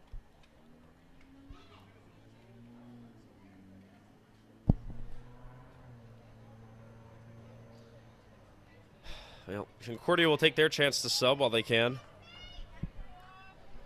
And Matucci will have to fill in again, as he keeps having to be the fill-in for when guys get sent off for various reasons. So now 44 seconds to go. And, yeah, regulation is the inevitable term now. Flynn cutting in, or does Flynn have something for us in the last 40 seconds? A moment of magic, one that would get a lot more than 30,000 views. Here comes Bilal. Is this the final attack? Dispossessed, cut inside. Mador still pushing the pressure on. Mador running to the wing. Mador going to cut it back. Cleared away well by Graham. And maybe Plummer could turn this one. He's still got time. 17 seconds. Can he find Calhera for what would be a most crushing last run? No, I was getting ahead of myself. Nothing going to happen here in the last 10 seconds. Plummer, 50-50 ball in the middle here. Sets it down for Bilal. Bilal, 5 seconds. Launching this one for no one. Keeper going to scoop it up. Let's go to overtime. 0's on the scoreboard. 0's on the clock. Period 3, I guess you could say. We're about to enter. And we're going the distance, you might say. We are headed to extras. 20 minutes maximum left in this one. Could be as few as a few seconds left. And probably not what anyone expected. But no one's going to whine about free extra soccer today, as the teams take a short break. And they'll be back for overtime.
Well, the coach is having to rally their players in a situation that they were not expecting to be in at the start of today. As Chandler said, if you had told me we were going to overtime before this game started, I would have said you were crazy. And I was suspecting it at halftime. No guarantee of anything, but there was always that possibility of neither team being able to formulate anything. The ball just hasn't gone in the back of the net today, and that's all it takes to end this game now. Just got to break the plane. Well, football's got to break the plane. It's got to reverse break the plane. It's got to get all the way through the plane of that goal. 8 yards by 8 feet. And if it does that, then this game is over.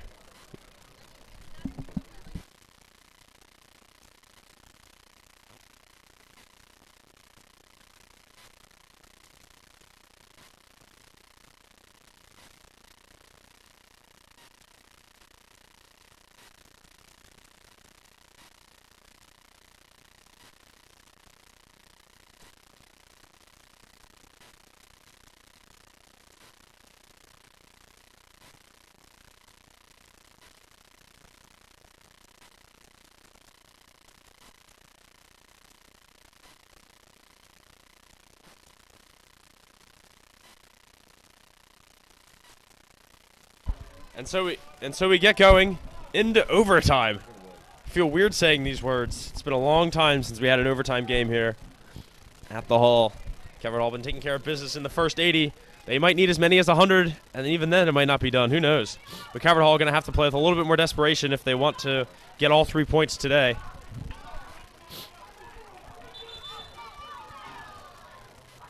Gleekin will get us going again with a throw. I guess he'll re-throw it.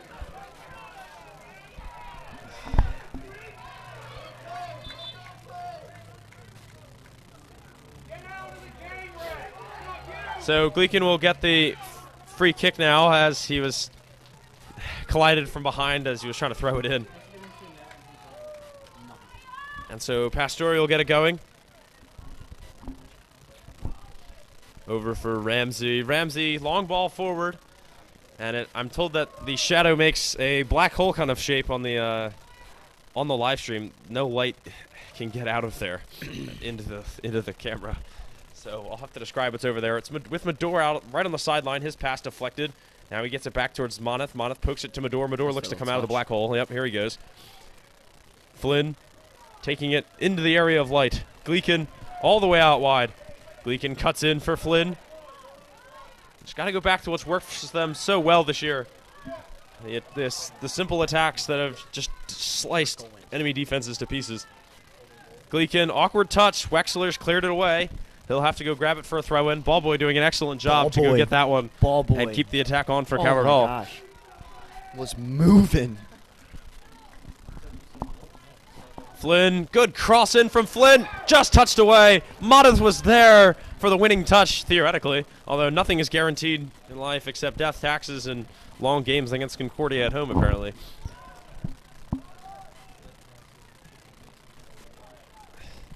Yeah, I mean, there's many good analogies that go there. Gabe Gleekin. Gleekin's going to fire this one behind Henneman. Falls for Moneth. Moneth gets a touch. Can Moneth get a shot away? There's just too many on him. Space with Mador. Mador's going to take it out wide. Drops it into Isaac, who's fading in and out of light, I'm sure. Henneman almost got a touch. He wasn't expecting it to fall for him, but he does well to win the ball back in the box. He's gone down. Referee never going to give a call there. That would surely decide the game. And contact a little weak for as physical as a game as this has been. If there's any little foul in the box, it's not getting called. Henneman pleading for a foul there. Don't expect it. I was expecting a foul, a dangerous play coming out. And even then, no call. So, ref really doesn't have much control of this one. Too late to try and obtain any control. Parents, fans, very upset. Calvert Hall now with possession. Looks promising. It's stolen by Plummer. Rocco keeping the pressure on. Nice move to create some space. I would think he'd try to get it towards the top now. Here comes Mador. Mador driving right at them. His pass deflected. And a little bit of an odd man rush. 3-on-2 as Isaac struggles to get back. Calhera now. Calhera's got to be quick. Calvert Hall starting to get more numbers back. Calhera going to go to goal. Calhera fires. Jones with the block. Didn't have to move, but he did have to put his hands up, and he did. Concordia with the corner. Wow. To think one shot, one deflection could end this game. Keep Concordia's playoff hopes alive or keep this undefeated streak for Calvert Hall. 4 minutes into this first period of overtime already. And will it be the last minute? Angelini, the first man, awkward clearance. And awkward touch from Angelini for sure. I don't know how he knocked it down, but he did. Oh, he's lucky to still be going, Henneman. Here comes Henneman, getting around one deflection. Graham's going to take him out the second time, though. Throw in for Calvert Hall. And here they come. Moneth flicking it forward for Henneman. Henneman looking to wind up. Henneman fires! That's not any good. Well, the voice crack was even worse than the shot, I think. You know who you sound like? You sound like Jerry Seinfeld in the B movie. I don't know why, but when that happened, you sound like Jerry Seinfeld from the B movie, and it just immediately hit me. Agreed? I can't deny that. I did watch the B movie many a year ago. I'll have to rewatch that. It probably sounds different over the mic, but Dragonette has had a couple moments today where he just channels his inner Jerry Seinfeld. Yeah, I'm sorry, my voice is just shot. Plumber trying to scissor this one on. Rocco staying strong through that. And now Medor brings it over to our side. Tries to put Henneman on. It's a contested pass. They're lucky to be away with the ball. I mean, Flynn, nice work. That was a dangerous pass from Medor, though. Angelini getting ready to take care of some defenders. Now they're just slipping it all the way out wide. Isaac in the corner. Slide tackle works. Concordia win the ball. Now he's trying to slip it around Isaac. No good. Isaac will get the throw in. Halfway through this first period of overtime. Starting to sense some smoke as someone is definitely grilling something. Oh, yeah, it smells good. So if it was already hard to see anything on the camera, well, it's going to get a lot harder. Pretty much going to turn this into a radio broadcast. And here's Flynn driving towards the middle. Flynn dispossessed. Plummer up the middle. Plummer running towards the left. He's got Calhera up on the wing. Here's that Calhera from the left wing now. Calhera driving towards Nagy. What options is he looking for? Cuts it back for Graham. Graham flicking it over for Plummer. Plummer is offsides. Standing still on offsides means he really didn't do something right.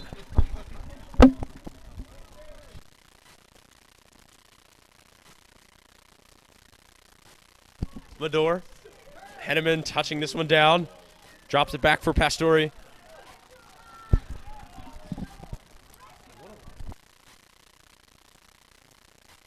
Here's Medor. Medor driving forward. Medor around one.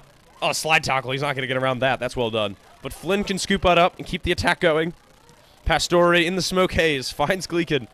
Gleekin, his shadow is about 7 yards long at this point. The shadow's getting really long as we're staying longer than we would have anticipated. Flynn driving, cutting inside. Flynn has to be careful. He's almost fouled trying to win the ball back. Here comes Plummer. Plummer for Calhera. It's a weak pass, but it might be what they need. The tag team of Nagy and Ramsey communicating well.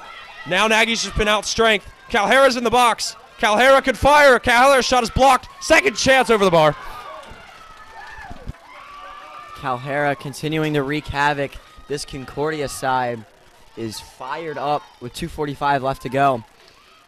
The duo of Ryan Calhera and Dre Plummer up top has been really close to putting one through and still has another 12 minutes to do so. But this defense has to hold up for Concordia. Now Gleekin on a promising run. Gabe Gleekin trying to toe poke it through. Moneth going to try and track it down. It's going to go out of bounds for Concordia throwing. Let me ask a question. How is Concordia only 5-9-1 and 7-9-1 if you count 2 wins that probably they got against the 2 worst teams in the league? With this fight that they're putting up, I mean, I know sometimes it takes to be being a massive underdog to somehow produce like an overdog, but I don't think Calvert Hall is playing the full potential today. Flynn going to strike one. Yeah, that's just not very stereotypical of Calvert Hall to blast one from 20, 30 yards out. Oh, no, absolutely not. Flynn around one. Can Flynn be the dagger here? Flynn touches, shielded away. This is excellent individual efforts from Concordia, so many of them. He's literally, I don't understand how And that's not a foul. that'll be a foul for Calvert Hall. There you go. Plummer just a little too hands-on. 90 seconds to go in this first period. They've got to go somewhat quick if they want to attack. Here is Medor. Mador out wide with Pastore. Pastore, Cavern Hall just desperately want this to be over with. Cleared away in the box. Cleared away. As it got around one. Not the second defender. Gleekin touches it for Pastore. Pastore surveys. He's got all the time in the world. One's on the clock. Just over that minute to go. Moneth. Moneth dancing in the box. Moneth gonna fire. Deflected. It's fallen for Angelini. Angelini just too many in the way. Can't get a shot. They're poking at him. They're dispossessing him. It's well done. But Pastore keeps the pressure on. Concordia need to get out. 53 seconds is too much time. They need possession. Flynn still has it. And it's now with Moneth. Moneth cuts in. Can Moneth get the shot? Touched away. And offsides is the call with 40 seconds to go. Offsides ending that attack. Someone was offsides in that far side. They were kind of lined up like, what's the expression in football when you have two guys lined up right behind each other? Almost like trips, but not quite. Someone was offsides in that pile. 25 seconds. Keeper going to take this one. Hopefully just to send it to the second period of overtime. And honestly, Trentler, what do you even play for now? Cavern Hall's obviously playing for the win. Is Concordia, do you play for the win? Do you play for the tie? Concordia wants, obviously, to win. The best thing, obviously they don't want to lose. But, I think they're playing for the win. They want to win this game. And that's the first ball we see out on the Goucher Boulevard. And now, in our fourth period of play. Yeah, this really is like the fourth quarter. Both teams delivering very high-quality entertainment at this point, even if the actual quality of the soccer has been up and down at times. The fact that they're going at it with the throwing everything in, even. I think I've seen the kitchen sink thrown in. Normally you don't even include the kitchen sink in your efforts, but I think the kitchen sink's been thrown into this game. And, still got 10 minutes to give, and really fatigue really is an issue. Normally you see these guys just run around the field for 80 minutes and be fine. Even the best of athleticism is getting taxed here tonight. We're through 90 minutes of play. This is a regular soccer game we're through, and now we're basically into, some combination of added time and extra time.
Well, the team's a little bit less stalling in the first period, or the second.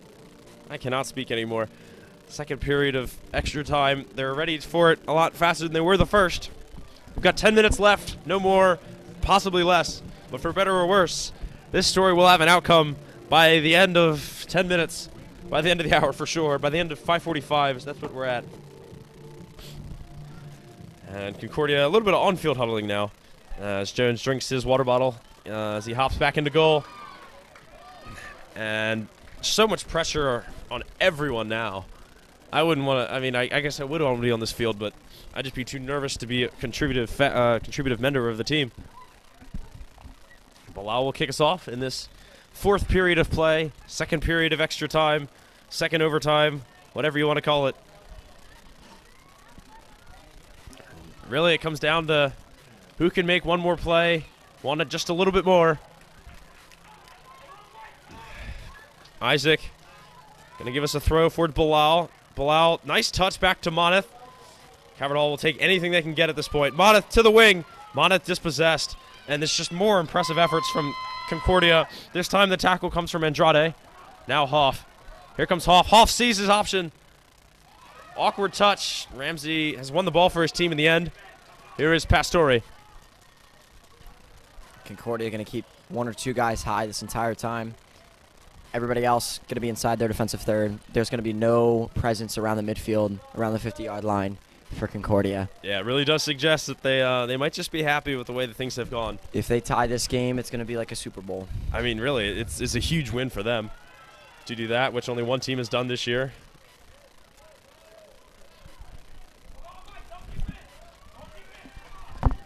Ramsey to Isaac. Isaac forward. And Isaac knocked over there, and he's earned the foul. Calhera unable to believe that he's been called for that after all the things that everyone's gotten away with today, but that one was pretty strong tackle. Gleekin, good touch going forward.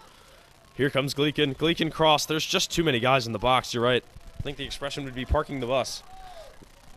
They're going to keep those 2 guys high the entire time. That's how they're going to be coached in this overtime period, is they're going to keep those 2 guys up. Everybody else, they're playing 5 in the back.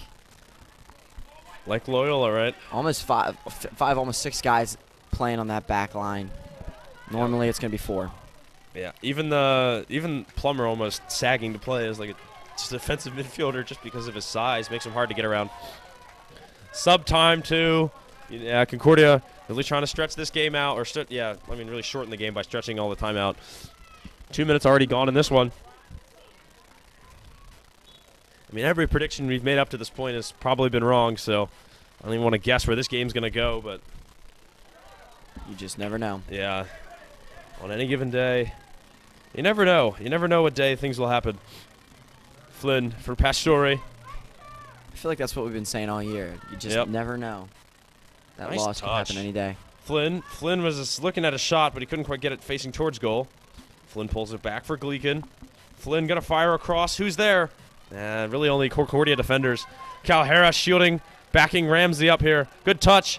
Getting it out wide. Nagy has to defend. He wasn't able to get to the ball first. 1v1 here. Cutting inside. Nagy, that's a strong tackle. That is an excellent flop. And Calvert Hall away with the ball. I mean, that was almost like he jumped up and then let himself fall to the ground. It's pretty good. Trying to get some sort of foul there is nail, and not going to happen. Pastore, his pass intercepted, but he's won the ball back. Moneth, 3 men making runs. Here's Mador, here's one of them. Mador, he had one overtime winner earlier. No foul going to be called there. And the energy has to be used to build. Isaac's tripped on the grass. Bad time for the turf monster. Scoop forward for Plummer. What can Plummer going to fire. He's shanked it. Jones just testing him, but Jones, nerves of steel. He's not worried about that one. Angelini, all sorts of space on the field. Everything just in disarray at the moment. Entire middle of the field is Calvert Hall, 50-yard line to about the McDonough 30. Sorry, not the McDonough. Concordia. I don't know why I said McDonough, but Concordia 30. Moneth makes the man slip, gets it in. Cleared out by Concordia. Yeah, that's a good clearance. Hard to get any power on that one, but he did good enough. Here's Hoff. Almost halfway through. Honestly feels like a basketball where there's back-to-back missed layups and people are just getting fast break after fast break and just no one's setting up the offense. They're just dribbling it at the basket.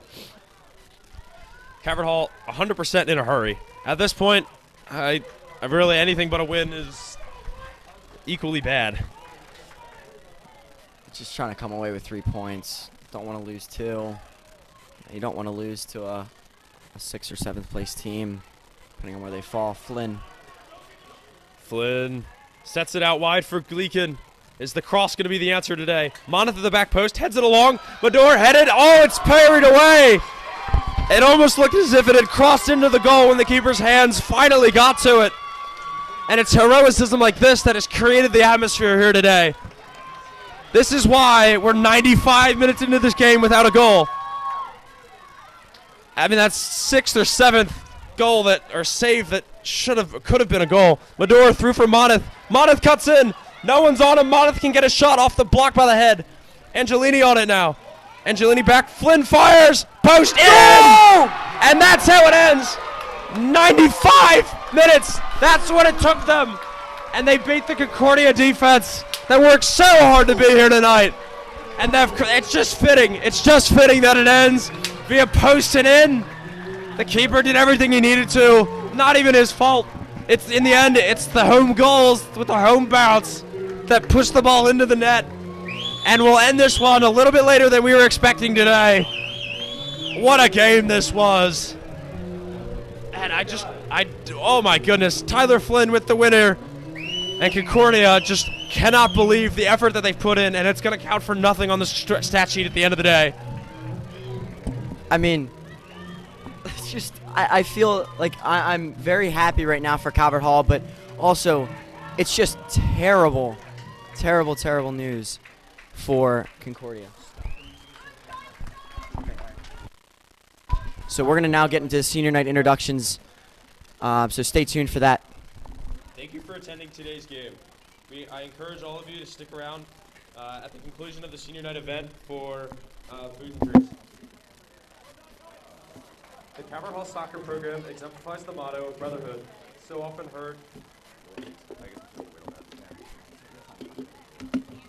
My voice is dead. Do I need Dragonette, you might have to keep going. what? He said to wait till they're lined up. Oh no, but he said. The Calvert Hall soccer program exemplifies the motto of brotherhood, so often heard around the hall. The relationships and memories made over the years will likely last a lifetime, and when you receive that diploma in June, you become a member of the CAC Soccer Alumni, a tight-knit group sharing the special bond of Calvert Hall soccer. Today, we celebrate and thank our senior players, managers, and families for your dedication and sacrifices made over the years in representing Calvert Hall soccer. The class of 2023 has brought a winning tradition to the hall and inspired young players throughout the area to follow in your footsteps. There is unfinished business in the coming weeks, but we take this moment to wish you success in all of your future endeavors. A special thank you also goes out to the Calvert Hall Soccer Foundation, started 10 years ago by a group of alumni players to rebuild the glory days of CAC soccer. Their tireless efforts provide a top-class experience for our players through tuition assistance, contributions toward the senior class gift, and expenses for trips, especially the opportunity to visit Ohio and beat St. Ignatius. Calvert Hall soccer would not be where it is today without your support.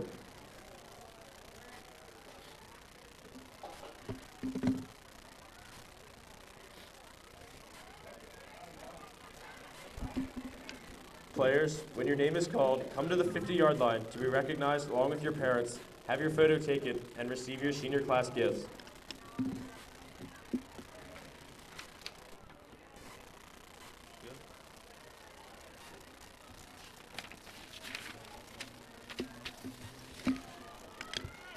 Cody Angelini. Number 6, parents Roberto and Trish. Achievements, 4-year varsity member. College plans, Loyola University. Favorite soccer memory, winning the championship in 2021.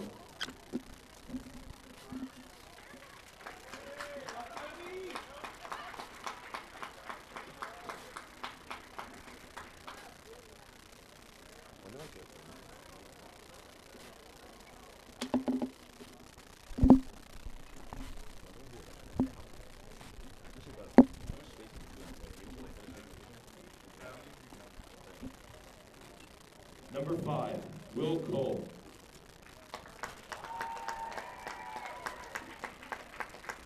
Parents, Bill and Michelle. Achievements, received the CHE Leadership Award all 4 years at Calvert Hall. College plans, many colleges. Favorite soccer memories, receiving our gold jackets when we returned to school after winning the MIA championship last year.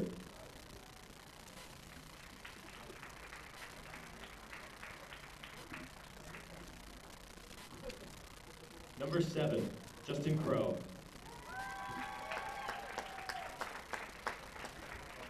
Parents, Matt and Tina. Achievements, brother Tom Miller Honor Student and member of the National Honor Society. College plans, considering USC, UVA, Villanova, and High Point. Favorite soccer memory, winning the MIA championship in 2021 and playing one-touch small-sided scrimmages.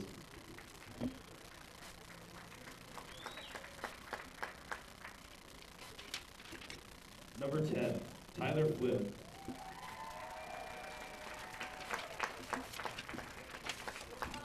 Parents, Brian and Tara. Achievements, 4-year varsity member. College plans, Penn State University.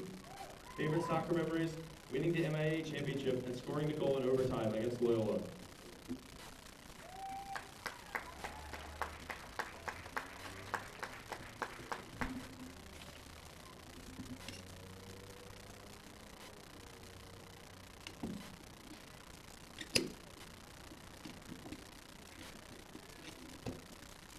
Number 13, Gabe Fleeken. Parents, Sean and Angela.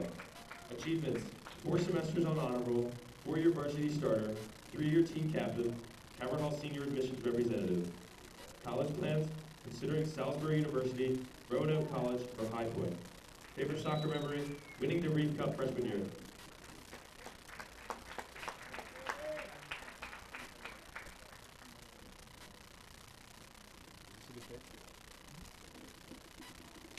Number 0, Nate Jones.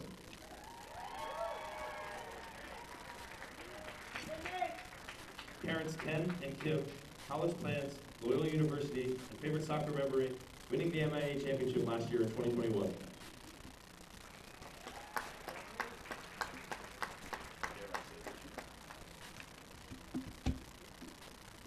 Manager Landon Carl.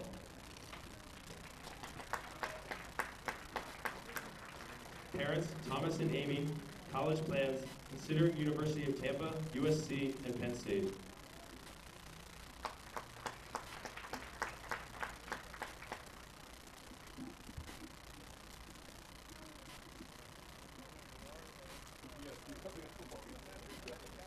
Number 11, Benjamin Madore.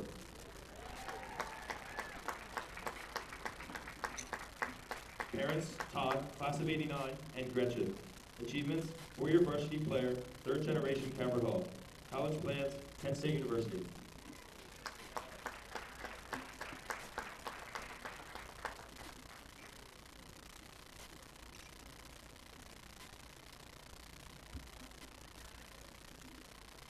Number 12, Rich Monaghan.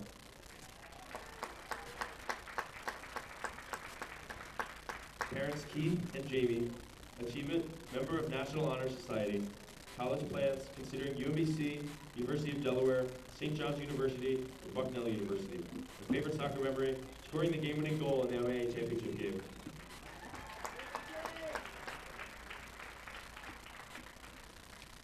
Number 21, Josh Nagy.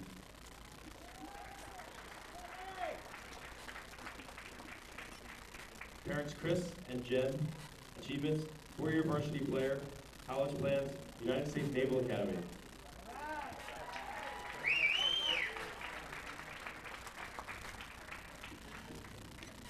Manager, Rudy Nayebi.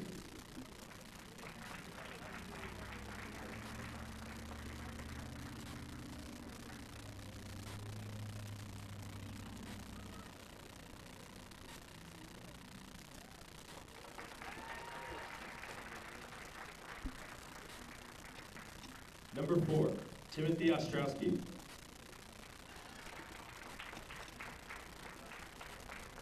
Parents Daniel and Lisa. Activities, CHC soccer, fresh-off basketball, homeroom rep, academic honor roll. College plans, considering James Madison University, University of Delaware, or St. Joseph's University. Favorite soccer memory, his birthday present this year, winning the Reed Cup.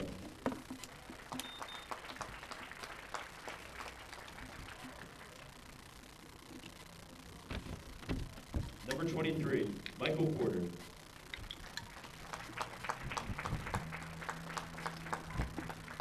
Parents Steve and Susan. Achievements, peer educator, cybersecurity club, National Honor Society, president of Latin National Honor Society, Science National Honor Society. College plans, considering Case Western Reserve, Vassar College, Carnegie Mellon, Amherst College, or Coast Guard Academy.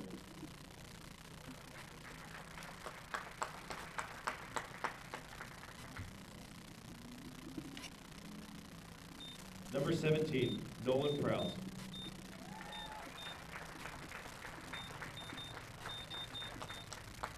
Parents Stefan and Laura.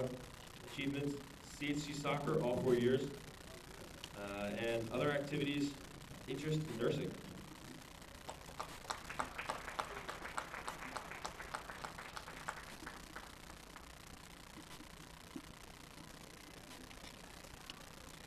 Number 20, Ben Ramsey.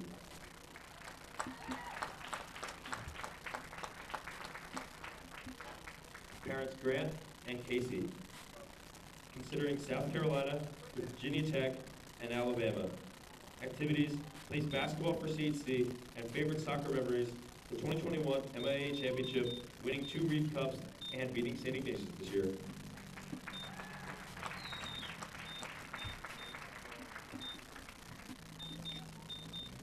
Manager, Brendan Trentler.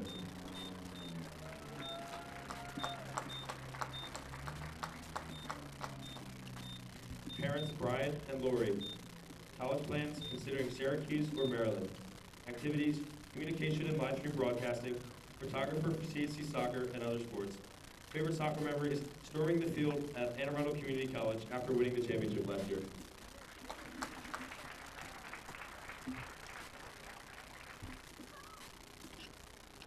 Manager, Dominic Poplich.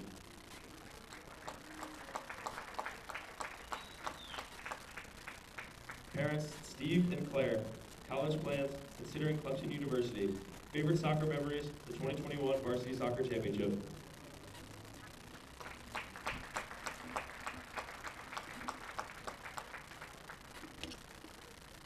Manager, Alessio Matucci.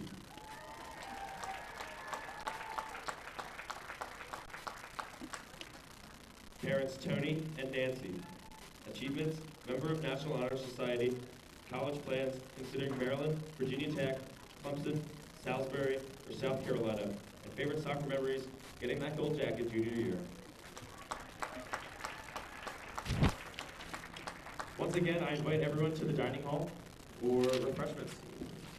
Thank you for attending today's game.